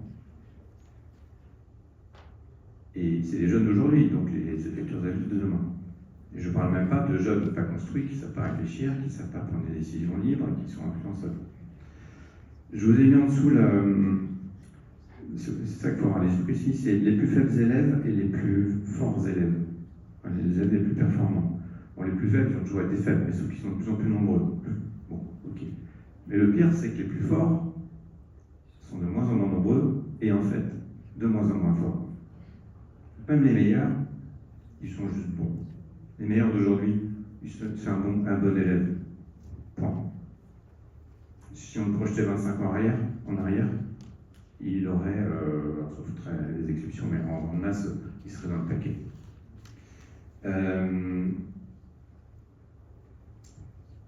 Alors, la note de la DEPP, donc c'est la direction de l'évaluation de la performance de l'éducation nationale, du ministère, qui fait parfois des notes très intéressantes parce qu'elles sont objectives. Et c'est un dernier rempart, parfois d'objectivité au sein d'une institution qui est dans le déni ou dans l'idéologie, je crois. Là, il vous dit cette baisse est commune à la plupart des pays de l'OCDE et s'interprète dans un contexte particulier lié au Covid. Donc on baisse, c'est normal, c'est parce qu'on était en 2022, c'est un des effets du Covid, mais en fait on baisse comme tous les autres, donc tout va bien. Pourquoi pas? Cependant, dans ce contexte, les forts écarts constatés en France il y a 10 ans, ainsi que l'impact de l'origine socio-économique et culturelle sur le score en culture mathématique se sont considérablement réduits. Bah oui, c'est réduit, parce que les bons, ils sont moins bons. Les mauvais, ceux qui n'ont pas de niveau, ils n'ont pas de niveau. Alors, si on rentre dans le détail, et là, je vous emmène dans un voyage PISA, incroyable. Voilà. Ça, c'est une question PISA. Donc, PISA en maths, vous avez 6 niveaux. Donc là, c'est le niveau 4. Là, c'est le PISA second, 15 ans. Enfin, troisième seconde. Les élèves ont 15 ans, c'est normé entre 15 ans et 3 mois et 16 ans et 2 mois, un truc comme ça. Et là, vous avez un problème de maths relativement simple que moi je mettrais en CM2. Les élèves en CM2, ils savent faire ça, voir les meilleurs de CM1. Vous avez une porte d'hôtel avec 3 vantaux. Vous voyez? Et fait, alors je retrouve ce qu'elle raconte. Elle a 3 vantaux, on peut mettre maximum 2 personnes par ventail, ok? Elle fait 4 tours par minute, 4 tours complets. Et combien on peut mettre au maximum, faire passer combien de personnes au maximum en 1 minute? En 30 minutes. Je répète, 3 vantaux, 2 personnes maximum, 4 tours par minute, 30 minutes. Ok, on a le résultat à droite, là, tout en haut, Shanghai, Chine, 76% des élèves réussissent à faire ça à 15 ans. 76%. 60%, mais c'est quand même balèze. Sur la Chine, hein, c'est grand. Il y a du monde. En France, on est à 32%. Donc, un élève, alors c'est pas spécifiquement cette question, mais globalement niveau 4, c'est des questions de ce niveau-là. Un élève sur 3 en France sait faire ça. Ça confirme les tests brillants qu'on a vus tout à l'heure, sauf que le test de l'éducation nationale, on ne vous dit pas que c'est du primaire. Alors je vous donne la réponse parce que tout le monde n'est pas matheux. Grosso modo, je vais faire 3 x 2 x 4 x 30. Petit calcul mental de tête, ça fait 720. Je vous l'ai détaillé comme on pourrait le faire dans mes cours, on pourrait le corriger. Voilà, 3 x 4, 3 x 2, 6, 6 x 4, 24, 3 x 24, 3 x 24, ça fait 72, soit 10, ça fait 720. Le comptez-vous. Donc ça, c'est PISA. Jusque-là, tout va bien. Encore que, après, on vous dit, oui, mais l'école française est très inégalitaire. Ça, c'est vraiment dégueulasse.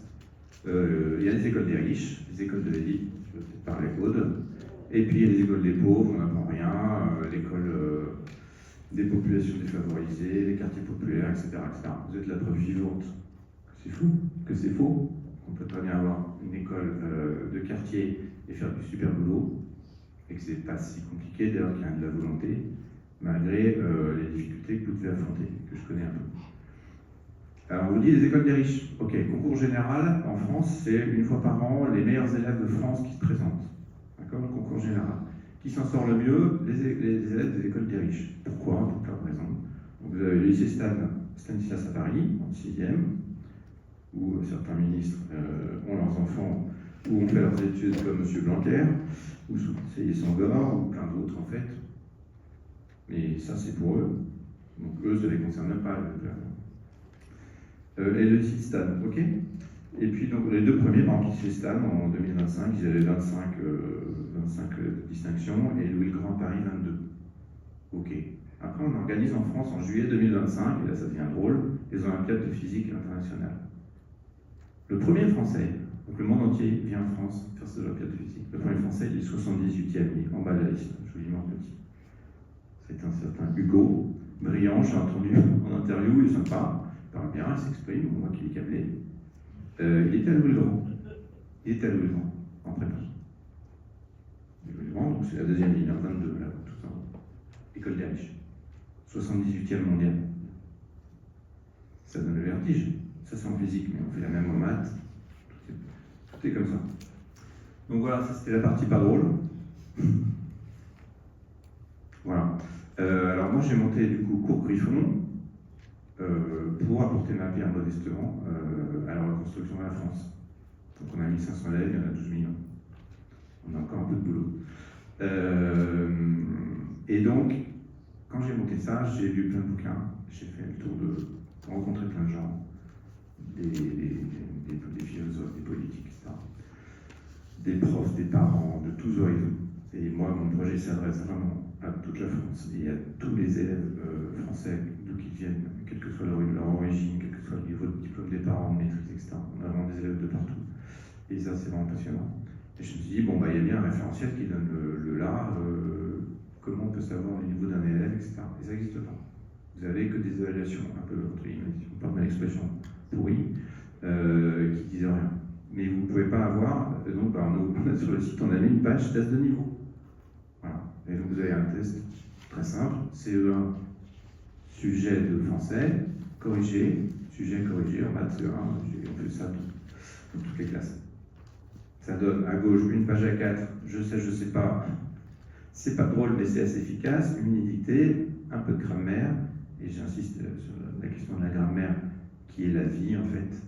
Un élève qui n'est pas bon en grammaire, il fera les mauvais choix, il n'arrivera pas à structurer sa pensée, il se laissera manipuler, il sera pénalisé dans le monde professionnel. Donc la grammaire, c'est la matière la plus importante, c'est ce qui sous-tend l'orthographe. Et donc c'est pour ça que c'est très important de le tester, et donc on a le corrigé, voilà, et la même chose en maths, une page de maths, le corriger, et avec un barème précis, et juste avec ça, n'importe quel parent, sans rien faire, a un référentiel qui permet de savoir où on en est, et de faire le vrai entre ce qu'on lui dit dans l'institution scolaire, ce que le parent perçoit comme dysfonctionnement ou comme niveau pas adapté, puis la réalité.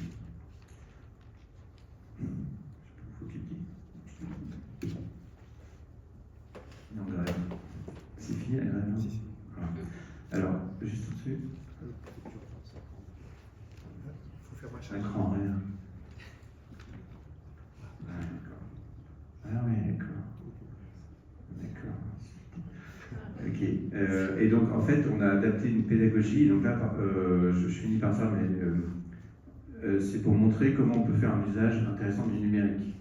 Donc c'est ça l'intérêt d'une table ronde. J'ai été sage. Hein. Alors en fait, le numérique, il a quand même des vertus incroyables, c'est qu'on peut diffuser le savoir à l'autre bout de la planète, mais il faut l'utiliser avec discernement. Donc, nous, on a inventé une pédagogie qui est la nôtre, qui n'est pas révolutionnaire, mais ici, en fait, parce que dans le monde entier, j'ai jamais vu rien qui ressemblait à ça. Il n'y a aucun pays, j'ai vu aucun projet qui faisait ça. C'est-à-dire qu'il prend des vidéos de cours de professeurs, en l'occurrence dans nos cours, on a une partie de pédagogie NUT, et un support écrit papier sur lequel élèves travaillent. Et il y a plein d'astuces dans lesquelles je peux rentrer souvent pour soutenir l'attention de l'élève et faire en sorte que son cerveau soit en fonctionnement et qu'il apprenne à réfléchir tout au long du cours. Voilà, donc ça c'est au niveau collège, et en primaire, pas de numérique. Ça commence à Ouais, je suis désolé, mais ça ne marche pas. Voilà. C'est bon, bref, je suis intervenu. Donc voilà, pour finir, je vais passer la parole à Aude. La situation, elle n'est pas brillante. À l'échelle d'une génération, je ne vois pas d'amélioration possible. Il n'y a pas de vision, il n'y a pas de volonté. On nous dit qu'il n'y a pas de moyens, qu'on est en faillite. Mais en fait, les moyens, ils sont gaspillés dans 50 trucs, dont les délires numériques. Souvent, les écoles, elles sont suréquipées en numérique et très pauvres en pédagogie.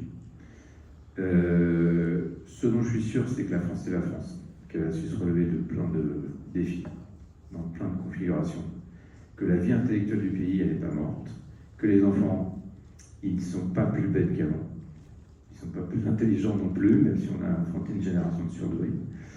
Ça, c'est pas vrai.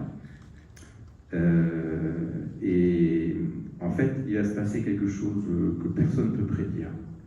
Mais la nature ayant horreur du vide, quelque chose de nouveau surgira. Et j'espère qu'on en fera partie.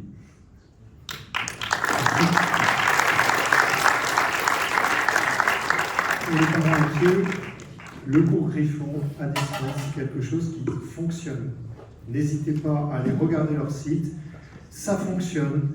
C'est quelque chose qui est efficient et qui en plus, je crois, ne coûte pas très très cher. Mais que ne ferait-on pour l'éducation des enfants? Un petit investissement, c'est rien du tout pour avoir beaucoup de résultats. Alors, Aude, tout ça c'est bien, on a entendu parler des méthodes j'allais dire de première instance, dirait l'avocat, enfin, mais que constatez-vous, vous, au niveau de l'université? Avant de parler d'université, je voudrais vous dire, je suis absolument contre le numérique, comme Florent. Mes enfants de 16 et 18 ans n'ont pas de téléphone portable. Et pourtant, ils ont fait les cours Griffon.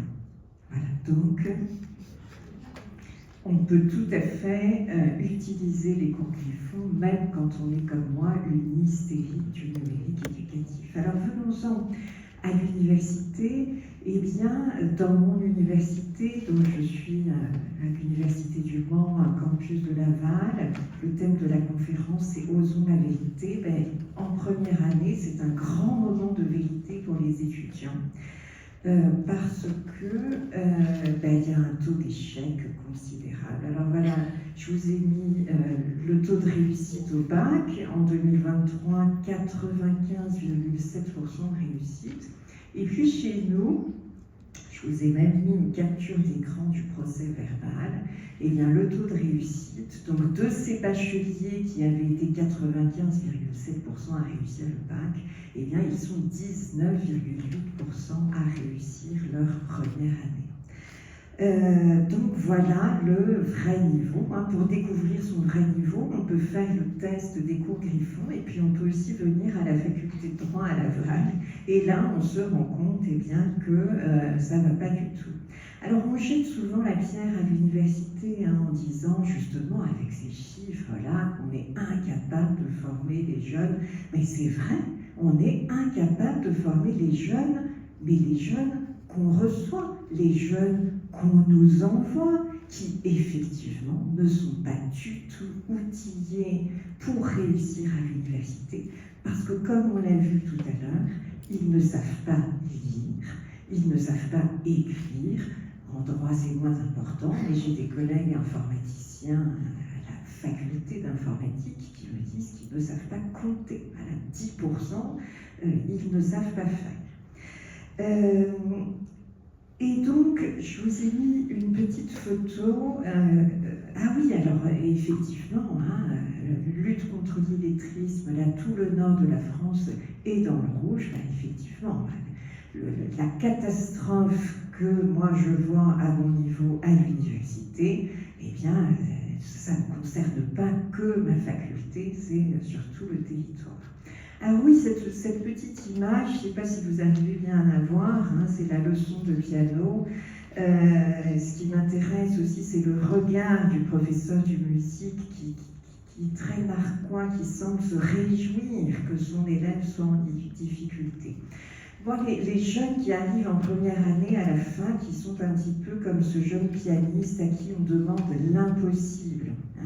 Il ne voit rien, il est très mal assis, il risque de se faire pincer les doigts. On voit que tout est fait pour qu'il échoue. Et pourtant, il se donne du mal. Vous observez, l'élève, il semble concentré, il se donne du mal. Eh bien, voilà ce que c'est que l'éducation nationale aujourd'hui. C'est un système éducatif où tout est fait, tout est pensé pour que l'élève moyen, l'élève normal, soit en situation d'échec dès sa première année à l'université. Alors je voudrais, pour que tout soit très clair, dissiper un mythe. Nous n'avons à l'université aucune consigne de notation. On met les notes qu'on veut. Moi, ce n'est pas vrai, j'ai mis des tas de zéros, je n'ai jamais à justifier mes zéros. On ne nous dit pas qu'il faut qu'il y ait 20% qui passent. Non, on met les notes et les taux, on les découvre nous-mêmes. Voilà, on nous dit c'est 19,8%. Donc il n'y a rien de plus vrai que ce taux de réussite, qui est plutôt un taux d'échec finalement. Alors au-delà de ce chiffre, qu'est-ce qu'on a? On a des étudiants d'abord qui sont malheureux. On a aussi des étudiants qui sont en colère de plus en plus parce qu'ils se rendent compte qu'ils n'ont rien appris. Et on a des étudiants qui commencent à retourner voir leurs enseignants du lycée pour se plaindre et qui disent à leurs enseignants: arrêtez de nous faire des projets, arrêtez de nous demander de faire des recherches sur Internet, ça ne sert à rien, apprenez-nous plutôt quelque chose. Et puis, on a des étudiants qui doivent fournir des efforts considérables pour rattraper le niveau. Il va falloir beaucoup de temps pour rattraper ce qui n'a pas été fait, rattraper le temps perdu, rattraper le temps que le ministère de l'Éducation nationale leur a fait perdre, et je dirais même leur a volé.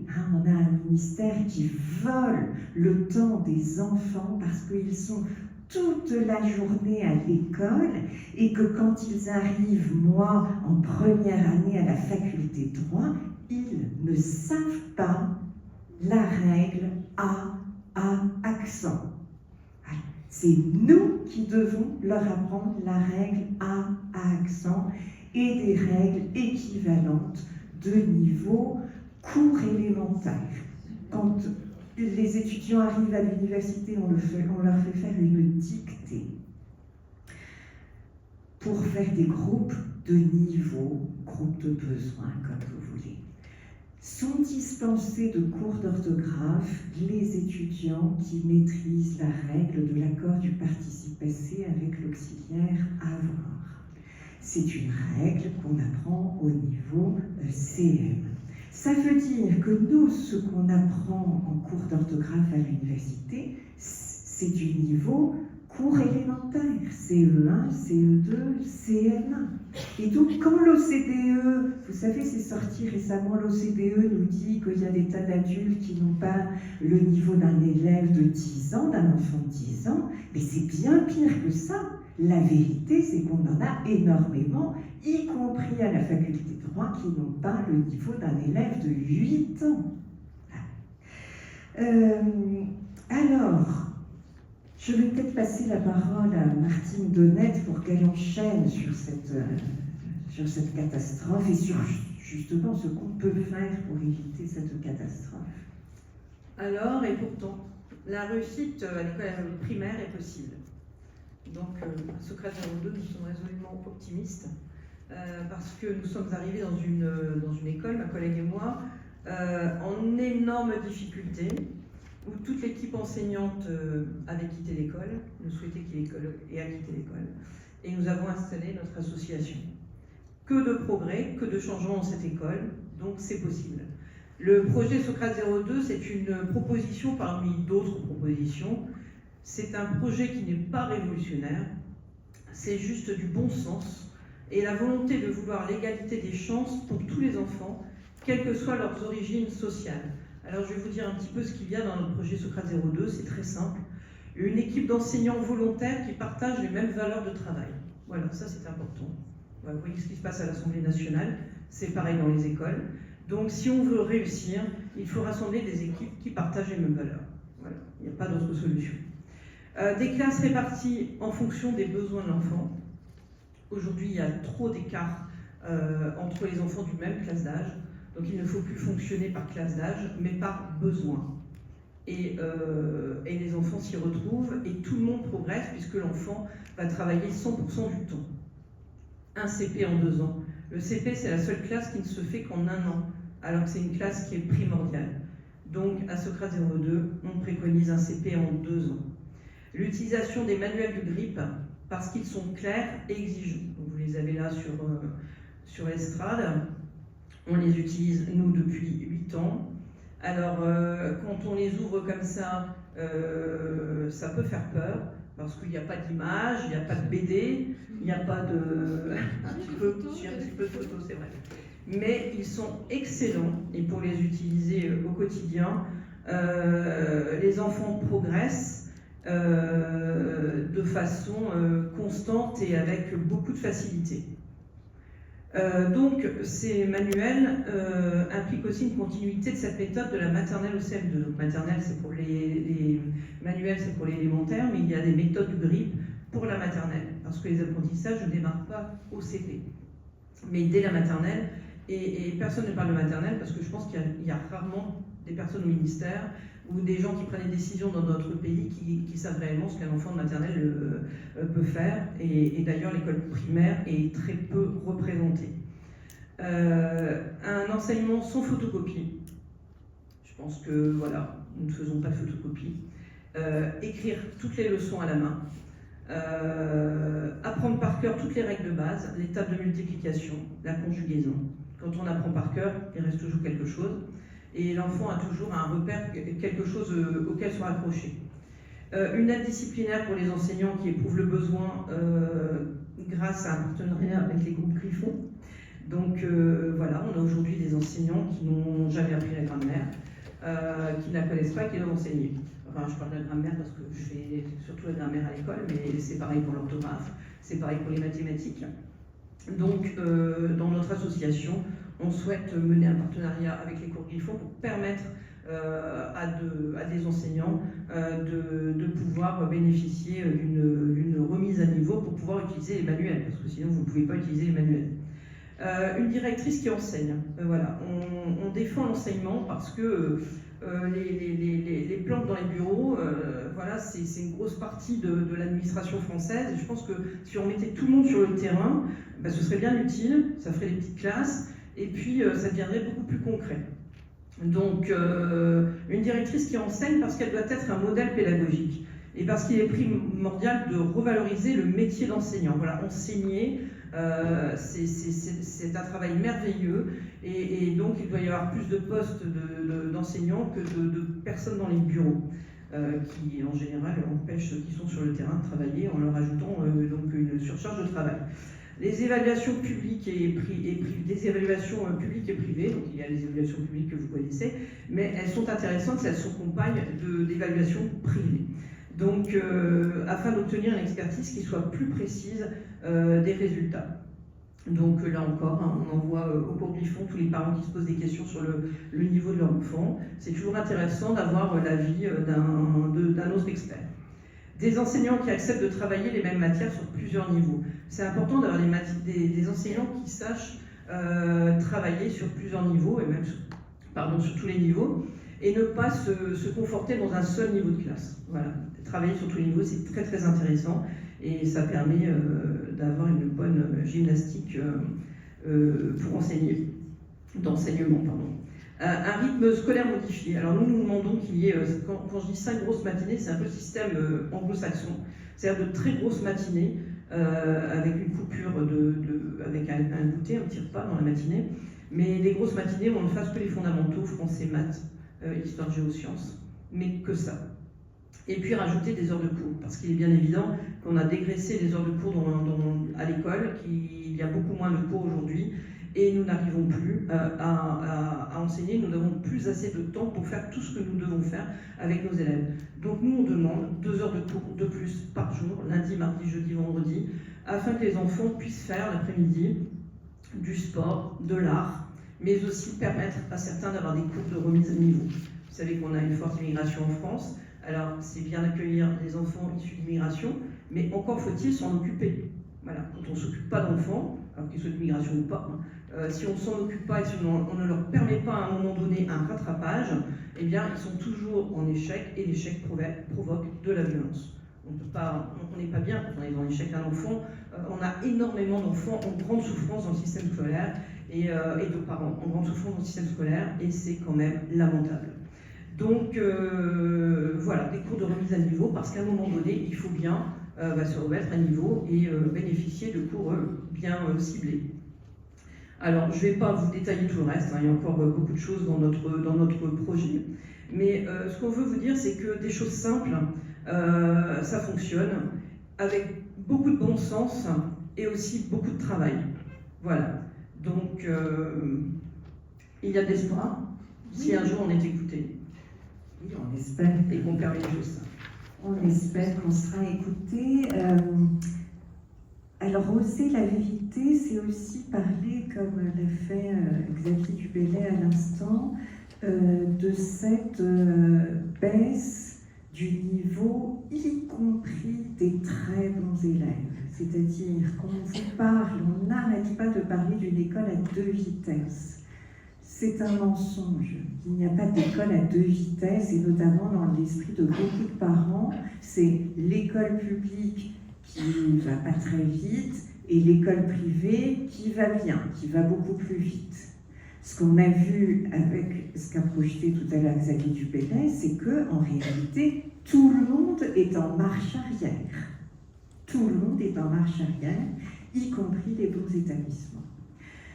Après, effectivement, on a notre élite, enfin élite entre guillemets, qui met ses enfants dans des établissements particuliers. Et moi, ce qui me frappe beaucoup, c'est que d'abord, cette élite, elle impose à vos enfants, petits-enfants, des choses qu'elle n'impose pas à ses propres enfants. Dans ces établissements-là, on ne fait pas ce que dit le ministère de l'Éducation nationale, c'est le premier point. Et puis quelque chose qui m'intéresse aussi, c'est de voir à quel point cette élite va expatrier l'éducation supérieure de ses enfants. À l'école alsacienne, où il y a des enfants de ministres, là aussi, vous avez 1/4 des bacheliers qui partent à l'étranger. Attention, c'est pas le séjour Erasmus comme on fait, non, ils font leur cursus entier à l'étranger, en Angleterre, aux États-Unis. 1/4 des lycéens. Et là, j'ai mis le graphique de l'école Janine Manuel à Paris, qui est une école où vont les enfants de grands cadres dirigeants.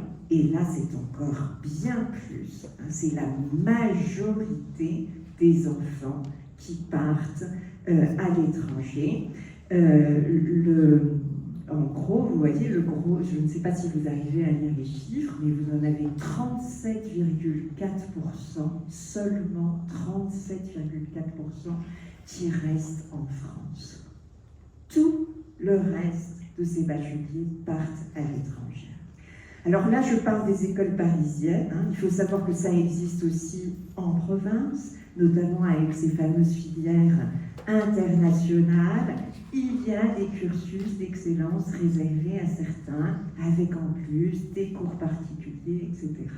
Et donc, quelque chose d'extrêmement élitiste. Et je trouve que c'est ça qui est très beau avec le projet Socrate, c'est que c'est justement l'inverse.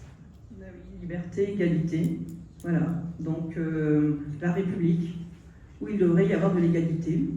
Donc, nous nous battons pour cette égalité à l'école de la République. Parce que le projet Socrate 02, c'est un projet pour les enfants, pour tous les enfants, y compris ceux qui sont livrés à eux-mêmes, dont les parents n'iront pas chercher une école sur mesure. Et ceux qui n'ont pas la chance d'être entourés de parents ambitieux à leur égard. Il faut savoir qu'il y a beaucoup de parents qui n'ont pas d'ambition pour leurs enfants, qui ont déjà, eux, vécu l'échec, donc forcément, l'école, pour eux, c'est pas quelque chose qui va les aider à réussir. L'exigence et l'ambition, le travail sont, à notre avis, les facteurs les plus efficaces. Si on veut l'égalité, eh bien, il faut remettre de l'exigence, de l'ambition et du travail. Comme on l'a dit tout à l'heure, les enfants ne sont pas plus idiots aujourd'hui qu'ils étaient hier, et les enfants de milieux défavorisés ne sont pas plus idiots non plus que les enfants de milieux favorisés. On a des pépites à l'école de la République. Le seul problème que l'on y rencontre, c'est qu'ils ont envie de travailler. Sincèrement, demandez aux collègues, tous nos enfants, tous nos élèves ont envie de travailler. Et ils ont envie de beaucoup travailler. Et d'ailleurs, vous avez entendu tout à l'heure dans les témoignages, le soir, on leur rajoute des heures, parce que les ateliers Socrate 02, c'est encore avoir de l'exigence avec eux, et vous voyez comment ils en parlent. Ils sont contents de rester jusque 18h le soir. Voilà, donc ça prouve qu'il n'y a pas de problème avec les enfants. Le problème vient toujours des adultes, mais pas des enfants. Voilà, eux ont envie de réussir, ils ont envie de travailler, et donc voilà, on doit les soutenir, on doit les aider. Voilà, c'est comme ça qu'on réglera, c'est l'unique solution pour régler le problème d'échec scolaire. Alors défendons l'école de la République, qui est l'école pour tous. Elle fonctionnera à condition qu'on accepte des méthodes comme celle du GRIP, qui soit permis aux élèves d'obtenir davantage d'exigences, mais il faudra aussi ajouter davantage d'heures de cours. Et donc ça veut dire davantage de moyens, et là on touche à un autre mensonge, qui est celui de l'argent. On va vous dire que ce n'est pas possible de faire mieux parce qu'il n'y a pas assez d'argent, on doit tous faire des efforts, et donc il faudrait qu'on fasse l'effort d'une école nulle. Et ça, c'est aussi un énorme mensonge. Notre budget consacré à l'éducation nationale, il est très important. Il y a de l'argent. On va d'ailleurs peut-être faire un jour une conférence sur ce thème de où va l'argent de l'éducation nationale. Un petit avant-goût quand même. Tout à l'heure, on a parlé du numérique éducatif. Le numérique éducatif, c'est au ministère à Paris une direction, 3 sous-directions, 16 bureaux. 16 bureaux, et attention, uniquement pour le numérique éducatif. Je ne parle pas de l'informatique, les ordinateurs, etc. C'est l'éducation par le logiciel. Toujours sur le numérique éducatif, j'ai pris au hasard le rectorat de Versailles pour vous montrer combien de personnes travaillaient sur le numérique éducatif dans le rectorat de Versailles. Alors, en réalité, je n'ai pas pris Versailles au hasard. J'ai pris Versailles parce que je connais beaucoup de jeunes scolarisés dans un très bon établissement public de l'Académie de Versailles. Et je peux vous garantir qu'il n'y a pas de numérique éducatif dans cet établissement. On n'utilise pas le numérique éducatif. Et bien pourtant, dans la même académie, nous avons cette drame de Versailles. Donc c'est, là encore, j'insiste, uniquement l'éducation par le numérique. 67 personnes au moins, parce que là on ne compte pas les secrétaires, etc. J'ai compté 67 personnes dans tous les petits rectangles que vous avez. Vous avez même un bureau avec 7 personnes qui est chargé uniquement de la valorisation du numérique éducatif. Ben, effectivement, on comprend qu'il faille 7 personnes parce que Florent nous a montré tout à l'heure que c'était nul, tout le monde a montré que ça ne marchait pas. On voit bien que ça ne marche pas parce que ça fait des années que c'est en place et c'est catastrophique, le niveau baisse. Et donc, il y a 7 personnes, rien qu'à Versailles, qui essaient de nous convaincre que c'est génial et donc qui essaient de valoriser ce numérique éducatif. Alors, je crois que sur l'argent, on a aussi d'autres pistes. Évidemment, il y a ce gaspillage-là, mais il y a quelque chose de peut-être encore plus sournois. En tous les cas, on a un vrai travail à faire là-dessus. Donc, quand la réussite est possible, mais qu'elle ne se fait pas, c'est certainement qu'il y a une bonne raison à cela. Donc, beaucoup de moyens sont donnés à l'échec scolaire, peu à la réussite. Et quand on finance l'échec, on obtient l'échec. Mais peut-être que vaincre l'échec sonnerait la fin des subventions et ferait beaucoup de mécontents. Le marché de l'échec est devenu une telle manne financière pour beaucoup de monde. Alors j'ai un petit peu mis quelques exemples en fait. Carrière personnelle revalorisée, salaire, avantages spécifiques, financement de bureaux d'études, financement de voyages pédagogiques pour aller explorer les pays qui obtiendraient de meilleurs résultats qu'en France, alors que ces mêmes pays ont copié le système français il y a 40 ans. Développement de services administratifs et projets en tout genre pour essayer d'enrayer l'échec qui ne fait que s'accroître. Soutien scolaire sous toutes ses formes. Stages pour former les enseignants, pour lutter contre l'échec scolaire, bien sûr. Donc financement de sociétés pour la création de vidéos tentant d'expliquer les phénomènes d'échec, édition de livres, de cahiers en tout genre, achat de services, études statistiques, évaluation. Voilà. Il est quand même difficilement imaginable que des enfants soient scolairement sacrifiés au profit de l'exploitation de l'échec, devenu un véritable marché dans beaucoup de secteurs très divers et dont beaucoup de monde profite. Nous ne pouvons pas imaginer que la peur d'affronter cette exploitation incite au faire semblant et paralyse ceux qui auraient envie de vrai pour la réussite. Donc, prochain travail de l'association Socrate, en partenariat avec le GRIP, pour Griffon, nous allons étudier les budgets, parce qu'il y a certainement dans l'exploration ou l'expertise des comptes, les analyses, analyser les choix budgétaires et les résultats, et mettre les résultats en face. Je pense que ce sera le seul moyen factuel de poser un regard juste sur une situation, par exemple celle de notre département.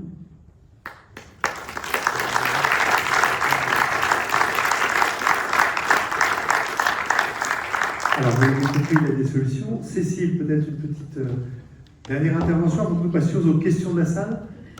Oui, c'est difficile de terminer sur une note optimiste après avoir entendu tout ça. Ce dont je suis consciente, je suis bien appris.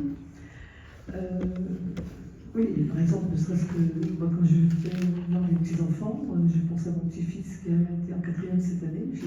Il est en province, je ne le vois pas très souvent, donc je lui demande ses affaires. Il n'a pas de cahier, il n'a pas de livre. Il se contente d'avoir, vous savez, les chemises et on glisse le papier, là, qu'on lui a photocopié, il se contente de devoir cocher les choses. Alors évidemment, je lui posais, puisque je suis grammairienne essentiellement, je lui posais des questions de grammaire, et je me suis rendu compte qu'en 4e, il ne sait rien, il a un gouffre d'ignorance, alors qu'il a les félicitations. On en est au mensonge dont on parlait tout à l'heure. Il a les félicitations, il est considéré comme un des meilleurs livres de la classe, mais il ne sait pas ce que c'est distinguer un verbe d'un nom, plus ou moins. Ça peut-être que s'il le savait. En tout cas, les conjugaisons, les temps. Le temps, il ne savait rien. L'imparfait, le futur, il ne savait rien. Il ne savait rien des conjugaisons. Il est en 4e. Donc voilà, c'est difficile de terminer sur une note optimiste. Et pourtant, on va essayer. Parce que précisément, tout ce que vous avez sous les yeux, oui, je suis là quand même un petit peu délégué par M. Dupré. M. Dupré, qui est donc le président du GRIP, est malade, il n'a pas pu venir, on vous l'a dit tout à l'heure, et c'est lui qui devait faire le petit discours final. Alors je vais dire ce que lui voulait dire, c'est que précisément, le GRIP a créé tous ces manuels qui sont ouverts devant vous, justement, Pascal Dupré a été auteur aussi bien des livres de français que des livres de mathématiques, avec d'autres collègues.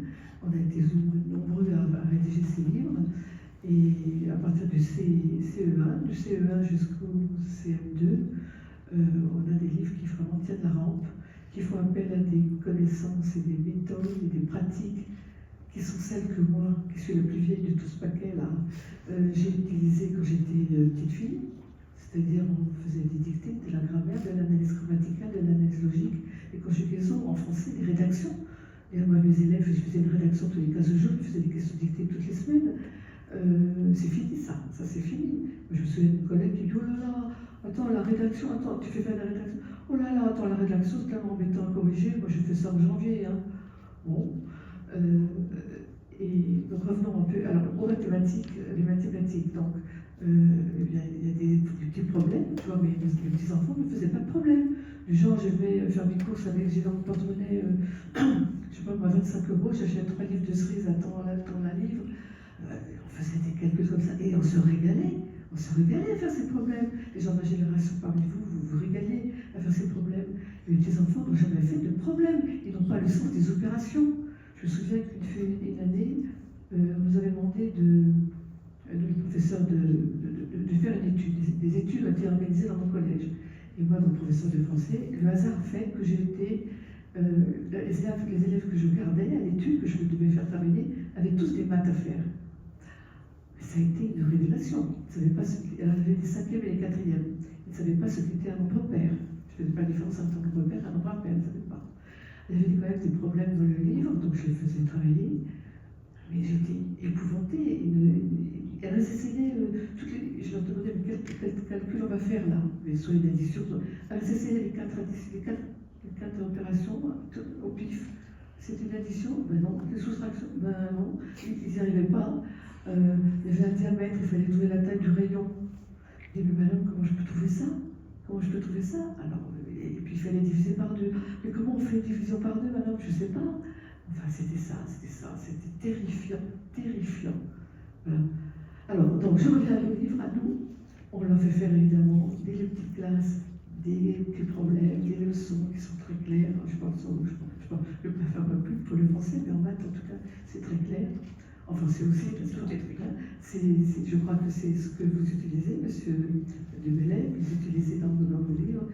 Et par exemple, pendant le Covid, j'ai eu beaucoup d'appels de parents qui se sont débrouillés pour avoir mon numéro de téléphone personnel, pour me dire, madame, merci. Ils avaient fait travailler leurs enfants avec nos livres, les verts et les marrons. Et ils me disaient, merci pour la qualité de vos livres et le côté solide. Voilà, donc voilà, c'est toujours une solution, un moyen de sauver les meubles malgré tout. Voilà.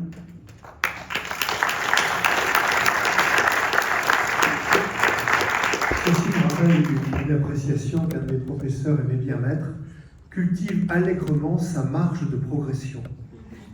Et je crois que c'est un peu le cas de l'éducation nationale, mais on va être positif. Ça veut dire que c'est un peu comme quand vous reprenez une entreprise en fait, et qui va mal. Si l'entreprise a été merveilleusement gérée et qu'elle va très mal, c'est très difficile de la redresser. En revanche, si elle a été très mal gérée, on a toutes les possibilités de la redresser. Et je pense que c'est le cas de l'éducation nationale. Et ce qui est merveilleux de voir, moi je suis époux d'enseignant, vous l'aurez compris, mais on voit de jeunes enseignants maintenant qui commencent à se dire « Non, mais attendez, tout ça, ça va bien, toutes ces méthodes, ce verbiage, machin, on va revenir aux fondamentaux. » Et on voit de jeunes enseignants qui se lèvent maintenant, qui enseignent vraiment, qui ne font plus de l'éducatif, mais du vrai enseignement, qui veulent apprendre aux enfants, qui veulent transmettre. Et ça, je crois que c'est un grand espoir. Alors, je voulais tout simplement vous dire ça. Et puis maintenant, vous demandez vos questions. Alors juste simplement, je vais juste vous demander, avant de prendre la parole, on va avoir des charmantes hôtesses qui vont passer avec des micros. Et simplement, présentez-vous, juste pour que l'on sache qui vous êtes. Et puis, posez vos questions. N'hésitez surtout pas. Tous nos intervenants sont à votre entière disposition et ils ont soif de vous répondre. Les micros sont dans le fond là.